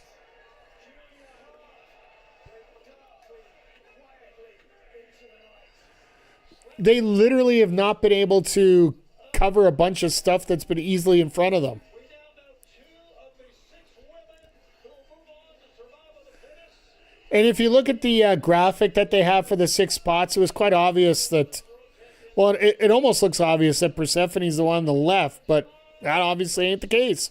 And then, of course, we'll feature 4 more women to vie for the TBS. So who are going to be the other 4? That's the other question here.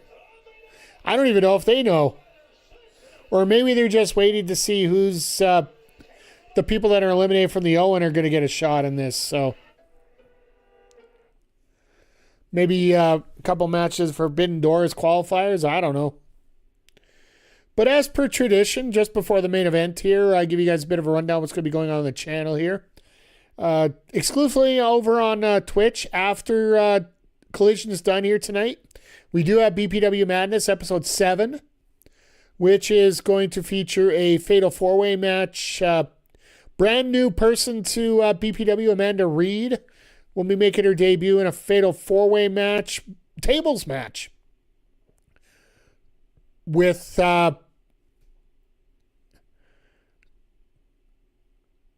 Kayla J, as well as Diamond and Fallen Valkyrie, in a bit of a preview of what we're going to see on Wednesday. As long as the wildcard title gets cashed in, I got to make sure that happens. And as well, we are going to have the main event of the Dad Bod Squad taking on the Premier Champion Experience, known as the Retro Balls, for the BPW Tag Team Championships. And then coming up, just so you know, the recording for that will be available on our gaming YouTube channel on Tuesday. I've moved the day of the week for Evolution or Madness over to Tuesday. It gives you a little extra time to get everything edited properly. So Sunday or Monday, we'll be back on with an MLB stream. I want to get Road to the Show wrapped up here by the end of June, because in July we do have Backyard Baseball available, plus a whole lot of other stuff coming up. So we're gonna be all over the place when it comes to gaming stuff there. And then Wednesday, we are back here with AEW Dynamite, as well as BPW Evolution, featuring our Fatal 4-Way for the BPW World Championship. Andre C., AWS, Fanboy Brian are all taking on Hoju for the World Championship. Plus, we will crown a new wildcard champion, assuming the title does get cashed in tonight. The reason I say this, guys, just the way I do, is because if we've had some run-in segments, especially with Fallen Valkyrie. If that happens and the title doesn't get cashed in for the title match, well, we're still stuck with PJC getting it. If the bell don't ring, it don't matter, right? So, and then next Thursday, we will be on for an extra long edition of Lego Batman.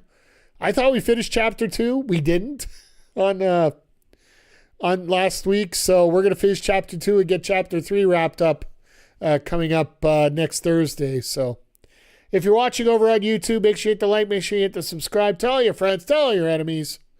And if you're watching over on Twitch, make sure you hit the follow button. If you really like what you enjoy, make sure you hit the subscribe. But always make sure you enjoy it yourself, because that's what is most important here. And I thank you for being here.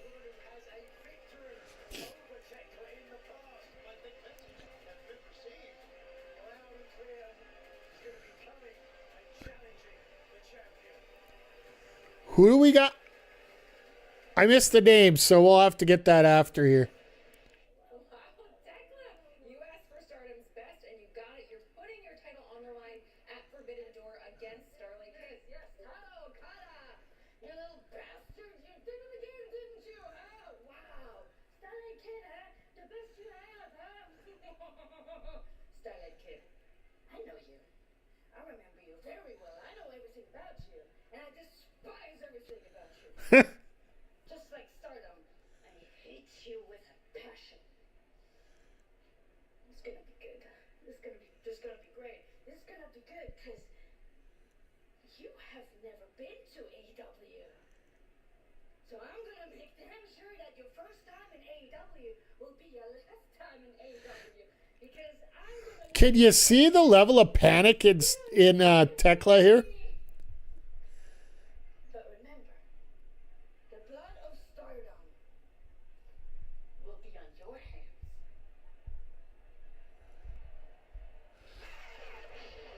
Can you see the level of panic right now? I forgot we had this match. Whoops. We're not doing the advertising segment again after this match. I'm sorry. Hulu has and you were just mentioning Collision going extra 30. Makes sense with this match and then the street fight, so. Tonight, I want to come back as my former friend. Let's just Kevin Knight retain his TNT championship by himself without the help of Don Callis. I don't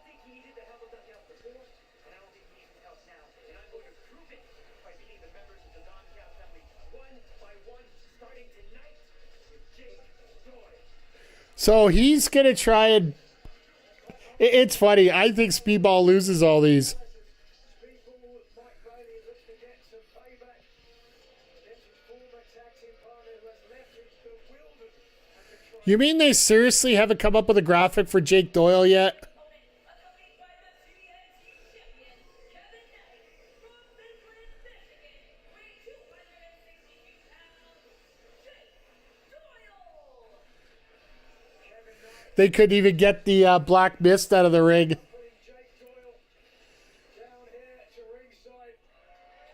Doyle, a monster of a man, a remorseless corporate monster. You know, AEW, do yourself a favor. Get a graphic for your big man. Because the Dunkzilla one looks awesome. You should have one that looks somewhat similar for Doyle.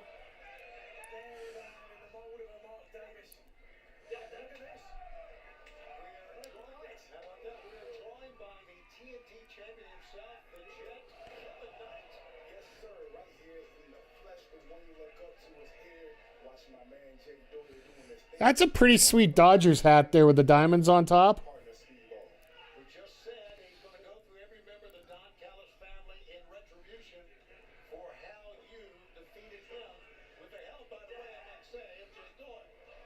Well, I don't even know if I can categorize that as that. I think of it as strategy. Help versus strategy? What the hell are you talking about there, Speedball? We're talking about Kevin Knight.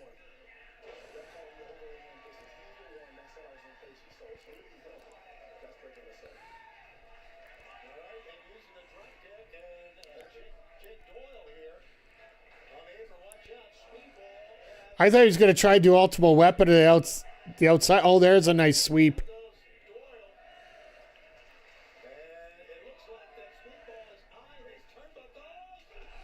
Beautiful triangle jump there.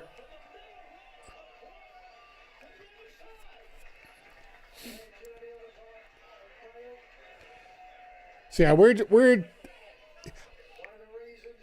if we knew Kevin Knight wasn't in the main event, it wouldn't.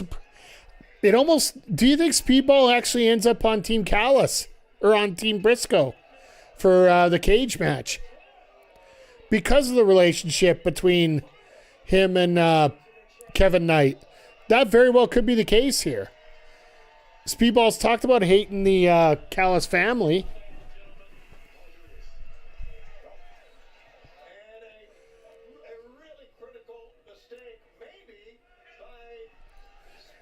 I think that was a mistake by Doyle.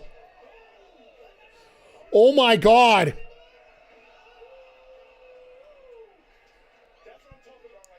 You know what? If that was a screw up, that is one of the best recoveries on a screw up I think I've ever seen in my life. The fact he spun out onto the ground and then just picked him up. It's not a complete reversal. It's like a counter and then a reversal. Or a counter and attack kind of thing, right? So, best thing I can say is just wow.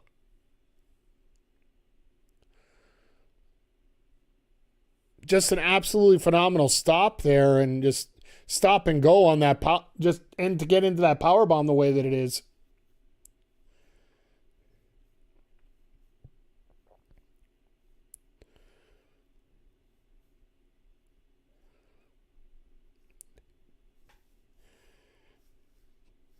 But yeah, I could see this definitely going over 30 minutes based on the fact that we haven't wrapped this match up yet and we still have our main event to go. So I would almost say that it might be 20 minutes on top.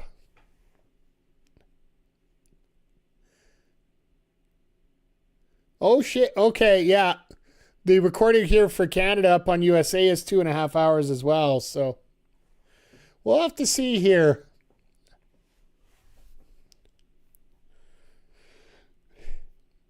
Once again, we still will go through with Backbreaker Pro tonight.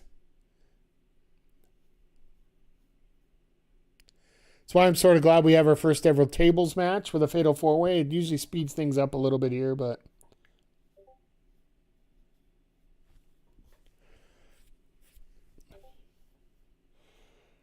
42-37 halftime score. Sorry, I'm just looking at the score off my ticker there. That is what we call a rock fight, folks, in the NBA. That is an absolute rock fight. That is an average score in college.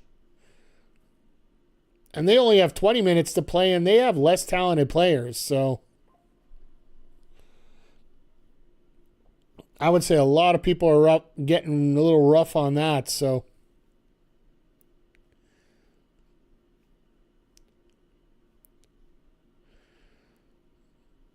like I said, my hope is that it goes 7. Just because, well, not only because the conspiracy theory will be absolutely insane, but also you can watch New York burn down when they end up losing in 7 after going up 3-1 and one of the most unbelievable comebacks in history.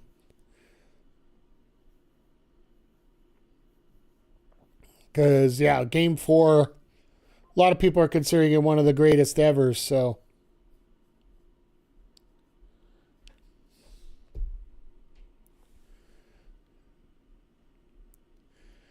But yeah, in terms of tonight, like as things are going on here, it like I said, it's I'm not hating on these 2 hours. with violence and or coarse language. There's just a lot of stuff that needs to get cleaned up.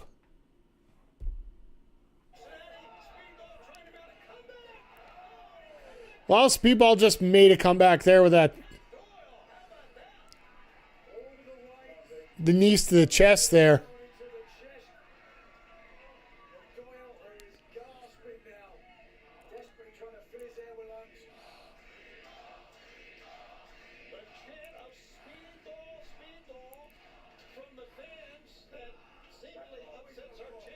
Yeah, every time, Speedball's just ready to do something. Nope, it ain't happening.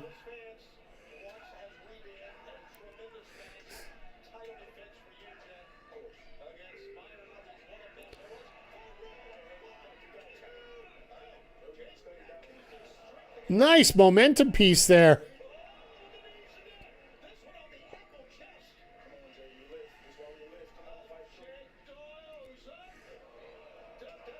Oh, the crane kick.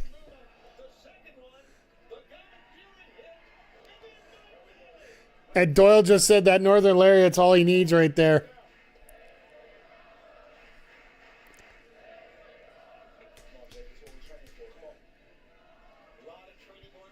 Crowd is firing up for this, but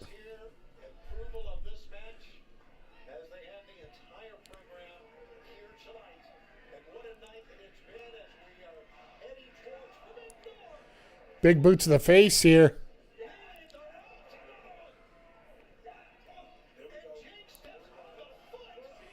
Oh, that is a smart move. If you're not allowed to move, that's what's going to happen.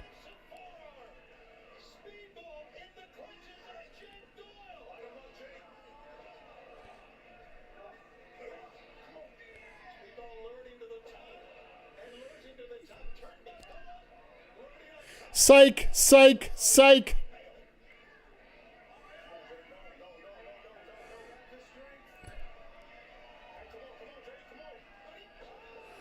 Oh, that was a short power bomb. That was actually a hell of a shot there by Bailey.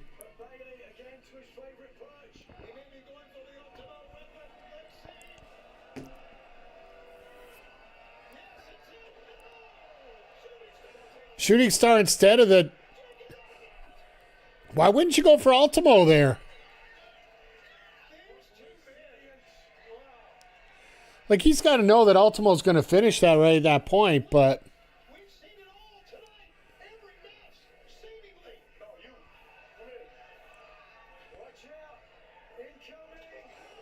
All right, Doyle said that's enough of this bullshit.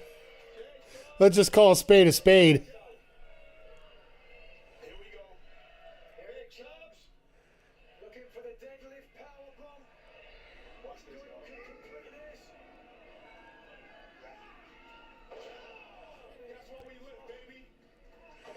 Deadlift over the top.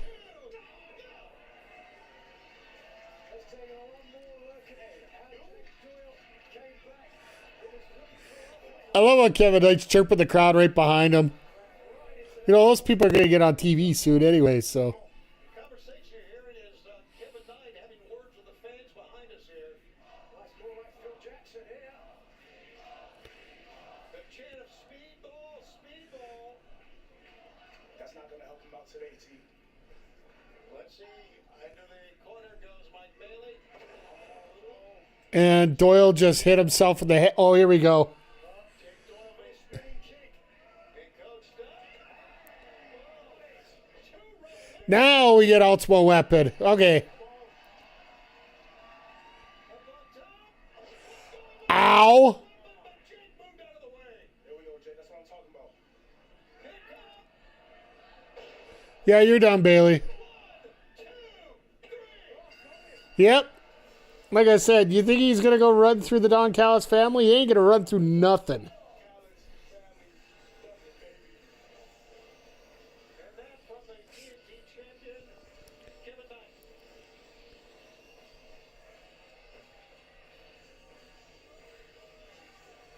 That just ain't happening there at that point, so. And Doyle's like, get your ass over here. We're going to pose together.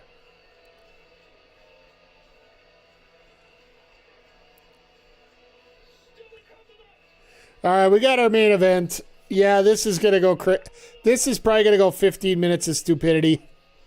I don't think we're going to go straight to the bottom of the hour, but I think we are going to get a fair bit of... We're going to get a fair bit of shenanigans through this. This is Moxley's hometown. They're going to make it look like a star. Trish Adora is going to look great thanks to Marina. Biggest thing I want out of this is Shane Taylor to still look like an absolute beast. If you're going to pin somebody, get like a Carly Bravo pinned or Sean Dean. Let those two pull the Wheeler Yuta or Daniel Garcia in this case. More like Wheeler Yuta.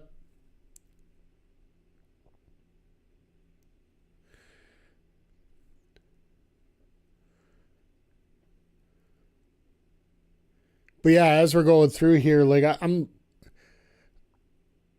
a hell of a story. Unfortunately, Speedball's going to be like, well, the story MJF could bring up is, yeah, Speedball, you didn't win again.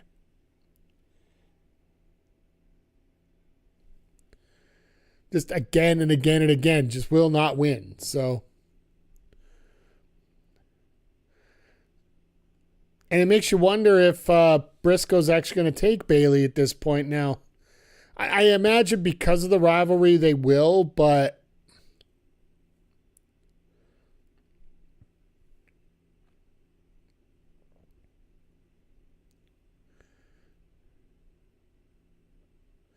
almost makes me wonder, like, what do you do here for this? So, but yeah,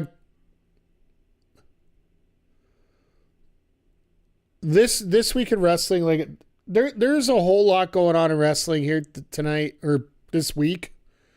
We're setting up for a lot of things going forward here, like the King and Queen of the Ring for WWE right now, the AAA just coming out of the fallout of the Mask versus Mask, aka one of the greatest matches ever. And then like TNA's getting ready for Slammiversary also on the 28th. At least they were smart enough to move to the afternoon for their show after AEW announced their show. WWE just doubles down and gets NXT put on the same time. Which I really do feel bad for NXT. Because I'm sorry, like, even the most sturgeon WWE fan has to see that AEW's pay-per-views are, like, on another level right now compared to what you're seeing otherwise, right? So,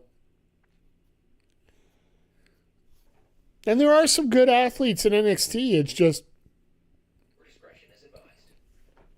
it's almost like they're cannibalizing NXT to try and put things over otherwise.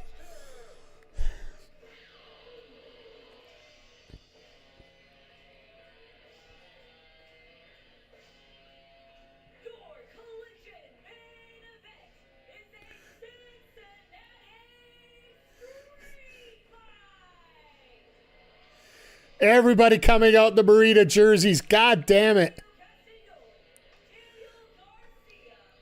I want one of those. If we actually got those jerseys, if I got one of those jerseys, I would actually wear it on stream. That way you guys can see the muscles. Oh, we're starting the street fight on the street.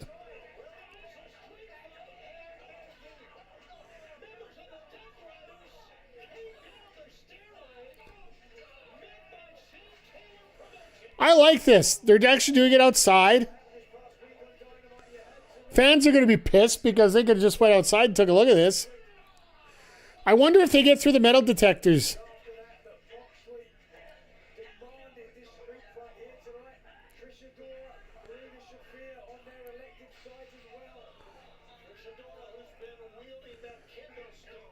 I wonder if these patios they set up are for the World Cup.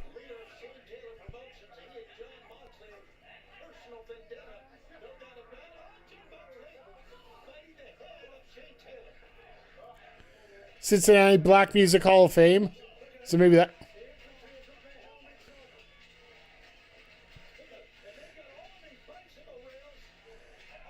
What are you talking about? Their extra guardrails, you dumbass.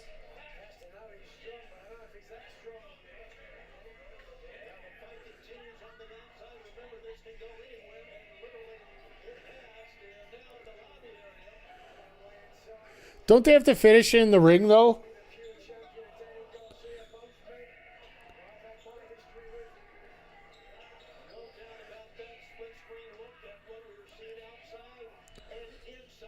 It's so funny. Everybody wants to catch everything, so they're not going to run outside and take a look, but...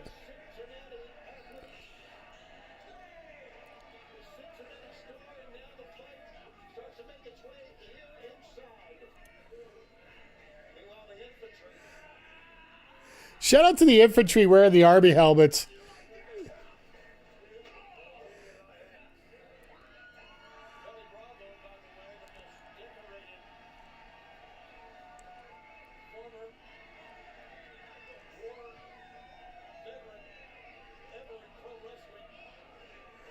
I get, yeah, okay, Carly gets that privilege. I'll give him that. Give him his mad respect. Do you really want to give Moxley a chair?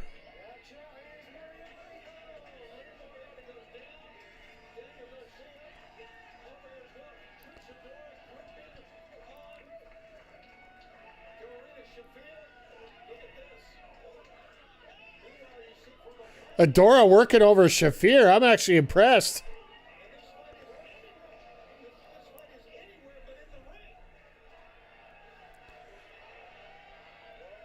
And Claudio's outside. He's stuck under those guardrails.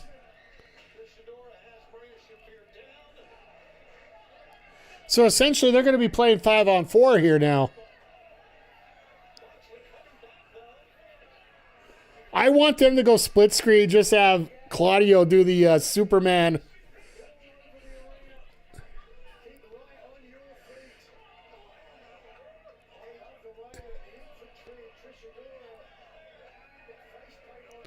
The Superman break out of the chains moment.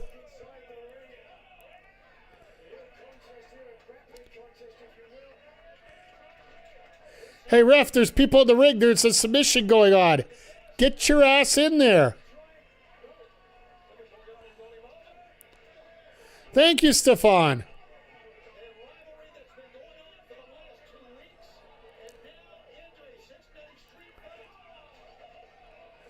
And straight into the front row.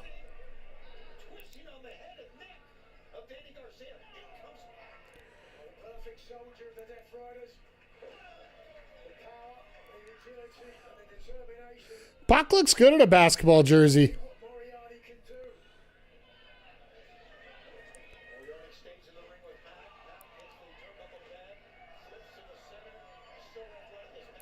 Nice leg trip there.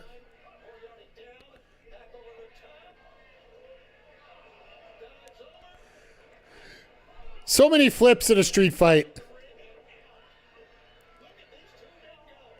Jesus, cravity boys.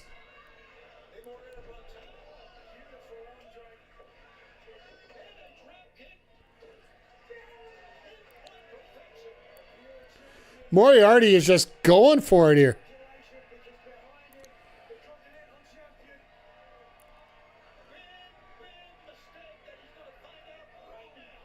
Moriarty just gets clocked by Mox here.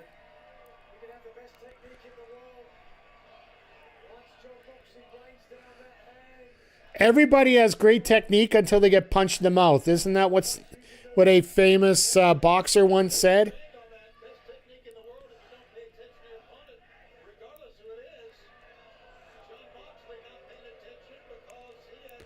Moxley getting double teamed here again. I love the up close interview they had with Moxley about the Death Riders. I think it was just this past week they had another one.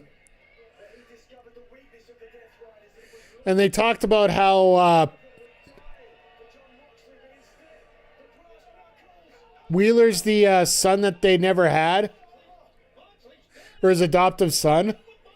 And Renee just turns around and says, well, what does that make me? Automatically, they cut to Marina, talking about Marina. No answer.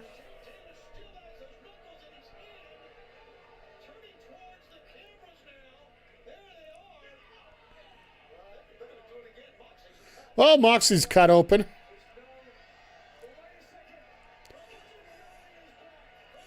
Well, Claudio's not quite dead. Where'd the red come from on the mask?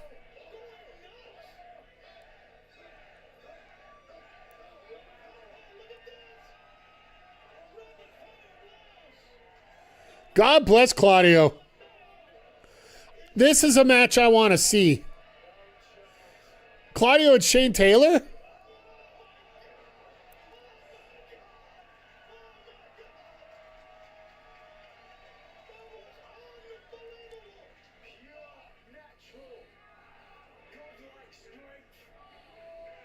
Oh. And Trish comes in to block it. Does it really look like he cares? Claudio actually cares more than I thought he would.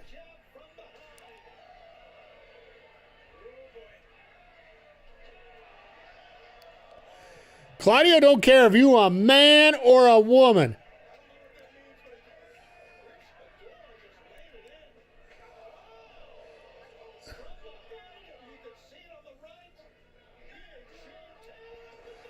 Oh my God. Oh my God.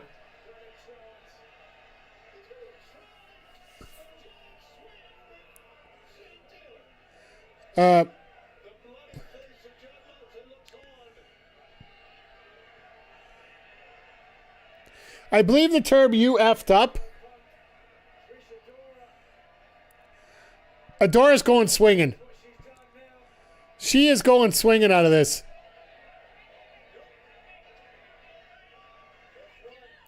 Never mind, there's Marina.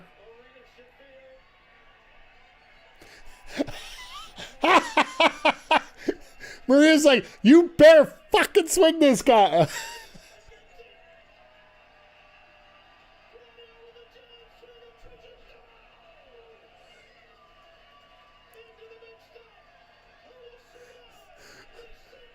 This might be...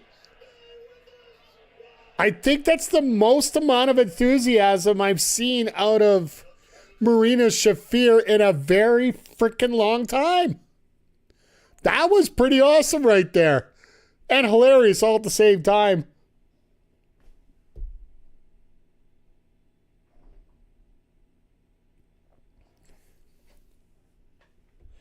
Just for the fact that I love the...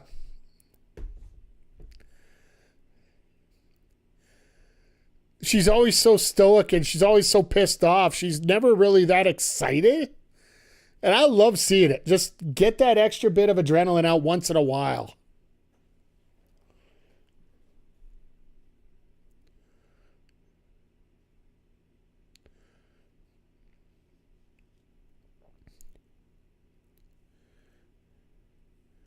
Because, yeah, it just seems like...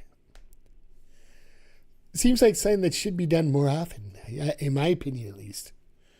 With Marina just, she can be a killer. She's that lieutenant, right? And every lieutenant in an army just has to lay loose once in a while. Respectfully, of course, I don't think anybody will hold it against her for being a little bit happy and a little excited once in a while, but as long as when the going gets tough, she gets serious again. So, yeah, I could see this going to a full 8:30. 8:30 my time, sorry. I know 10:30 on the East Coast here. We will get things switched over probably in about a 5-minute turnover after we're done here on Collision to get everything set up for the first match, but we won't. We'll try not to waste as much time as possible just because I know we want to get the tapings done hopefully before midnight at the best of times here, but even sooner if we can.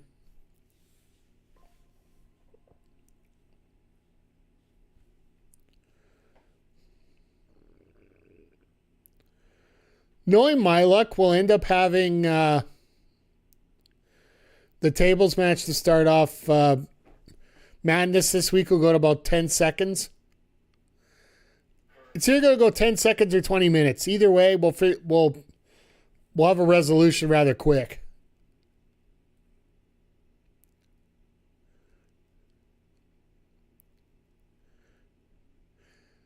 As we're getting more World Cup ads here. World Cup ads I can live with. It's the political ads we've been getting up here lately that just drive me up the wall. Like every time I watch a Blue Jays game, every break is a commercial talking about a party that's not going into an election is talking about how great they are.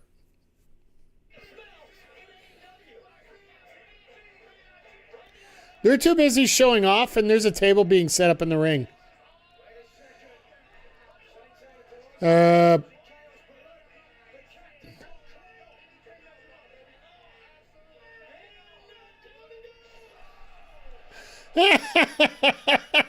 They're too busy walking for the camera that they missed the table.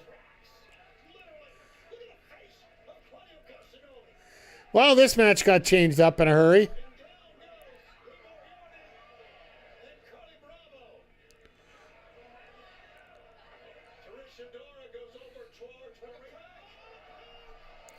Pac just takes everybody out.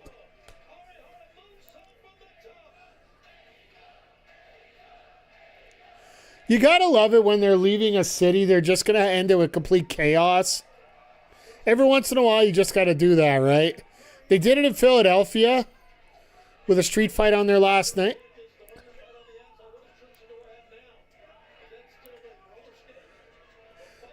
Why is she using a high heel on Marina? And more importantly, where the hell did that come from? Oh.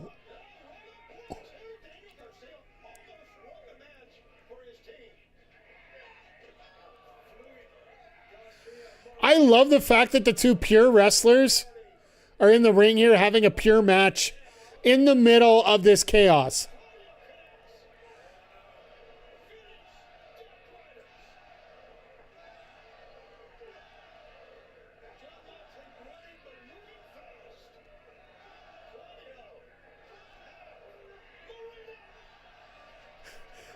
Marina wanted to make sure she got one shot in.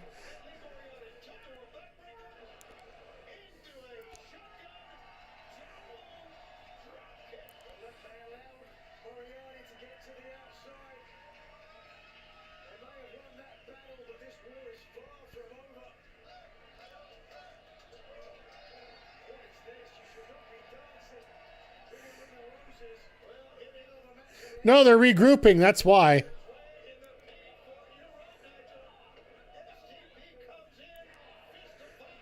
We get that little bit of a break, a little bit of celebration. Now we're breaking up again.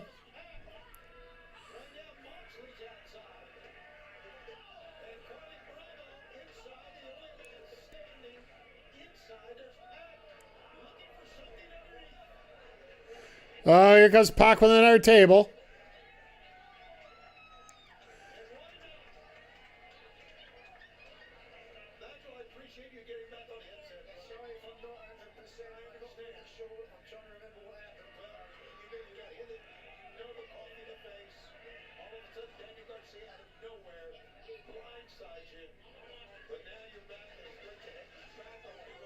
So Nigel got knocked out during the commercial break. I love how Shivani's like, yeah, you can sit next to me all you want. It ain't going to matter. I ain't saving your ass. Oh, a helmet shot.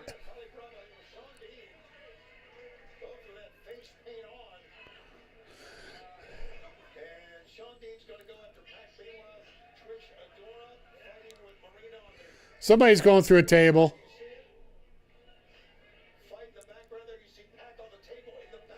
Really?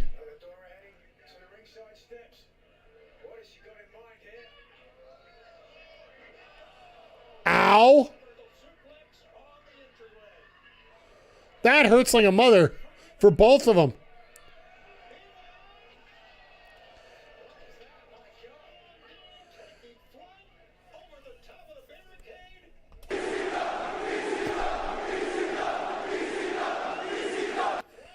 To be perfectly honest, one of those splashes like that, you're supposed to go up, not forward. When he went too far forward, that table did not agree with it.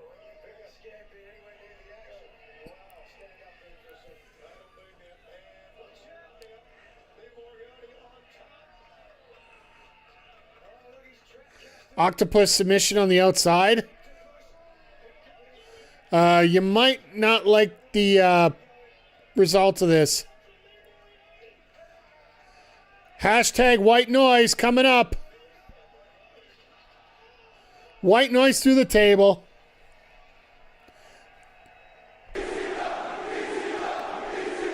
Two more in the tank.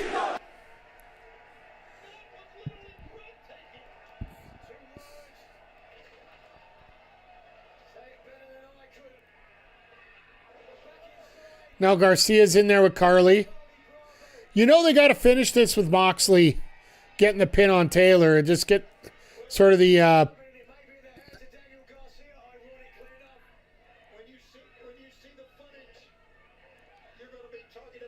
the hell?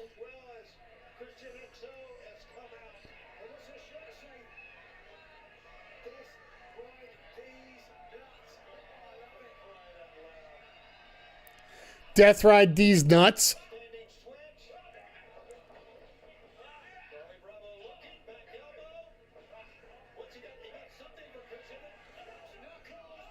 More brass knucks.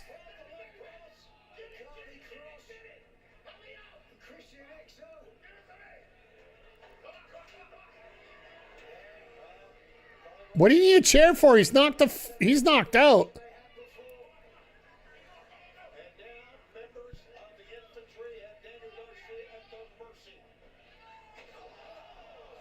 Double stomp on the chair.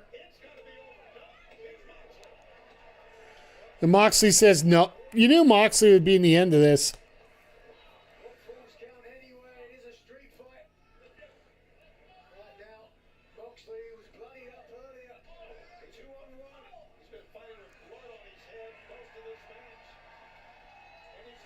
Double DDT.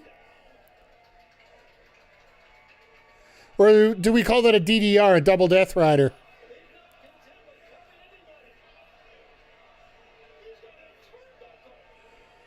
Just a random turnbuckle, just for the hell of it. And Taylor, of course, gets the save.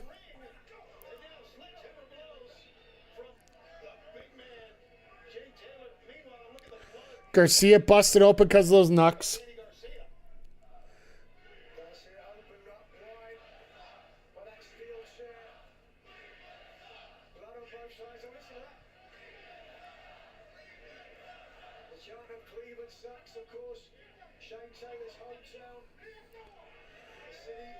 Well, I guess here in Baltimore, I guess Cleveland sucks is an okay chant if you're an NFL fan. Also the fact it's the truth.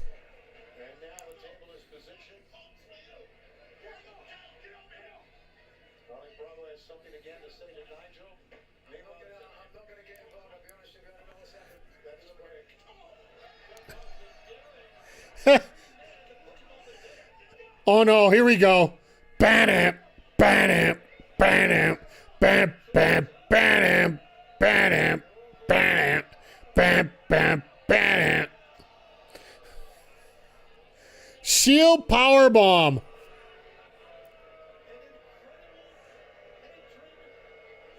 Well, that's a callback I didn't expect to see on an AEW show. By the looks of things, Shane Taylor Promotions is going to win. Marina Shafir's in the center of the ring. She's Marina gonna kill all 4 of them? being surrounded by members of Shane Taylor Promotions. You think she's afraid? Hell no! Well, she will fight to the death. And she's fighting everyone. Oh! Trish Adora. Well, of course, Trisha's gonna be the most violent. We've seen the loyalty that Shane Taylor talked about. How every member of the Death Riders willingly died for John Moxley. Shafir, and Moxley is called the heart and soul of the Death Riders. He's ride or die. She is really in harm's way now. They rip off her boots, rip off her socks. What the hell are they trying to do? Those ankles now. Oh no, it's not the ankles, it's the feet. I can only guess what's in that bag. Oh jeez, no.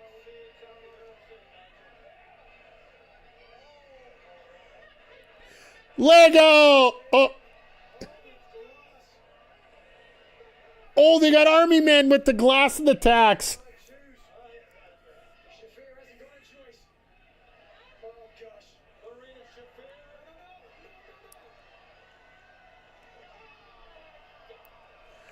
All right, that's gonna suck.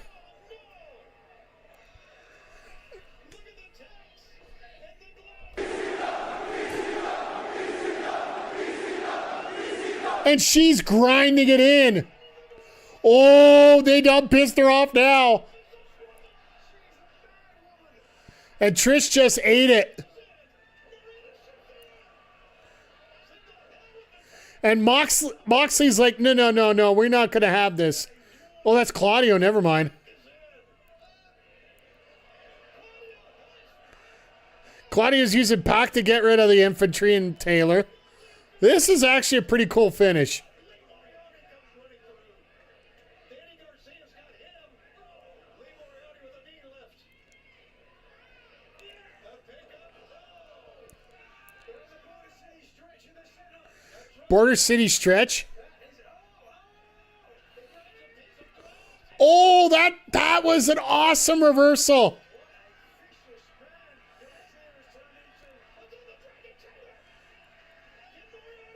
Is Garcia going to get the tap? Never mind, there's a knockout.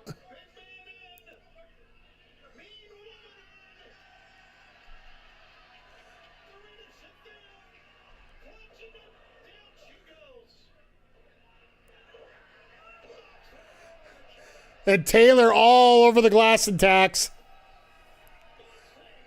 Moxley ain't losing at home.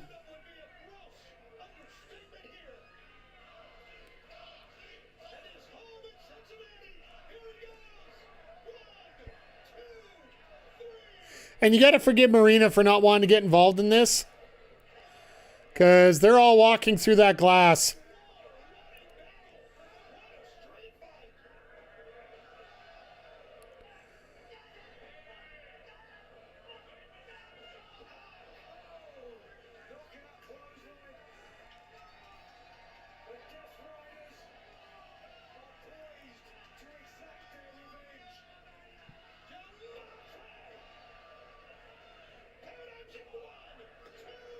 And there it is.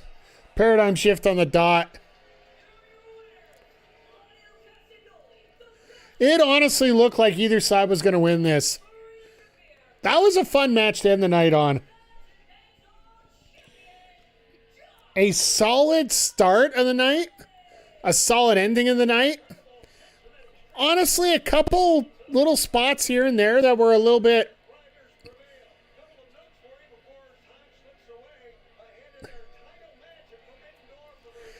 So yeah, they're going through their previews right now. A little bit of hiccups here and there in the middle, but overall, like, this has been a hell of a nice show. It's a very solid match to end the night. The Bad Dude Tito and Kenny Omega match, pretty decent match to start off the night. And then, yeah, like I said, a little bit of meh in the middle, but not exactly the worst thing. Not horrible. But yeah, as we wrap things up, like I said, a really solid night of wrestling. And for being a 2.5 hour show, it didn't drag as much as I thought it would with some of the matchups and some of the way things go here. As you can hear my Xbox fire up in the background here. But with that being said, like, I'm looking forward to Wednesday more than anything else, by the way. With a lot of the stuff that's going on there and some of the matchups that we're setting into. And that's what Saturday's supposed to do. Set you up for Wednesday, make you feel good about getting back to Dynamite coming up this Wednesday. And I'm absolutely looking forward to it because it's going to be a hell of a show. But with that being said, that's going to wrap up the Collision part of the show. I almost said Dynamite for tonight. For those on Twitch, hang on. We're going to switch over to BPW in just a moment. Mr. Iceman, good to see you here. Night's been great so far. Wrestling ran a little longer than usual tonight, which isn't a bad thing, especially when it's good. And we're going to be switching over here to Backbreaker Pro here in just a moment. For those watching over on YouTube's Mike the Ref on Twitch, we're recording it live, or else you can see it on Backbreaker Gaming Tuesday morning, 8 a.m. Eastern. The latest edition of Madness will be recorded here in just a moment. But as always, folks, on the YouTube side, thank you for being here. We'll be back on Wednesday for AEW Dynamite. And as always, friends, tell your friends, tell your enemies, tell everyone. Pop by on Wednesday. Let's have a lot of fun here. And it's a pleasure to see you each and every time here on the Backbreaker video channel. We will see you here Wednesday. Take care.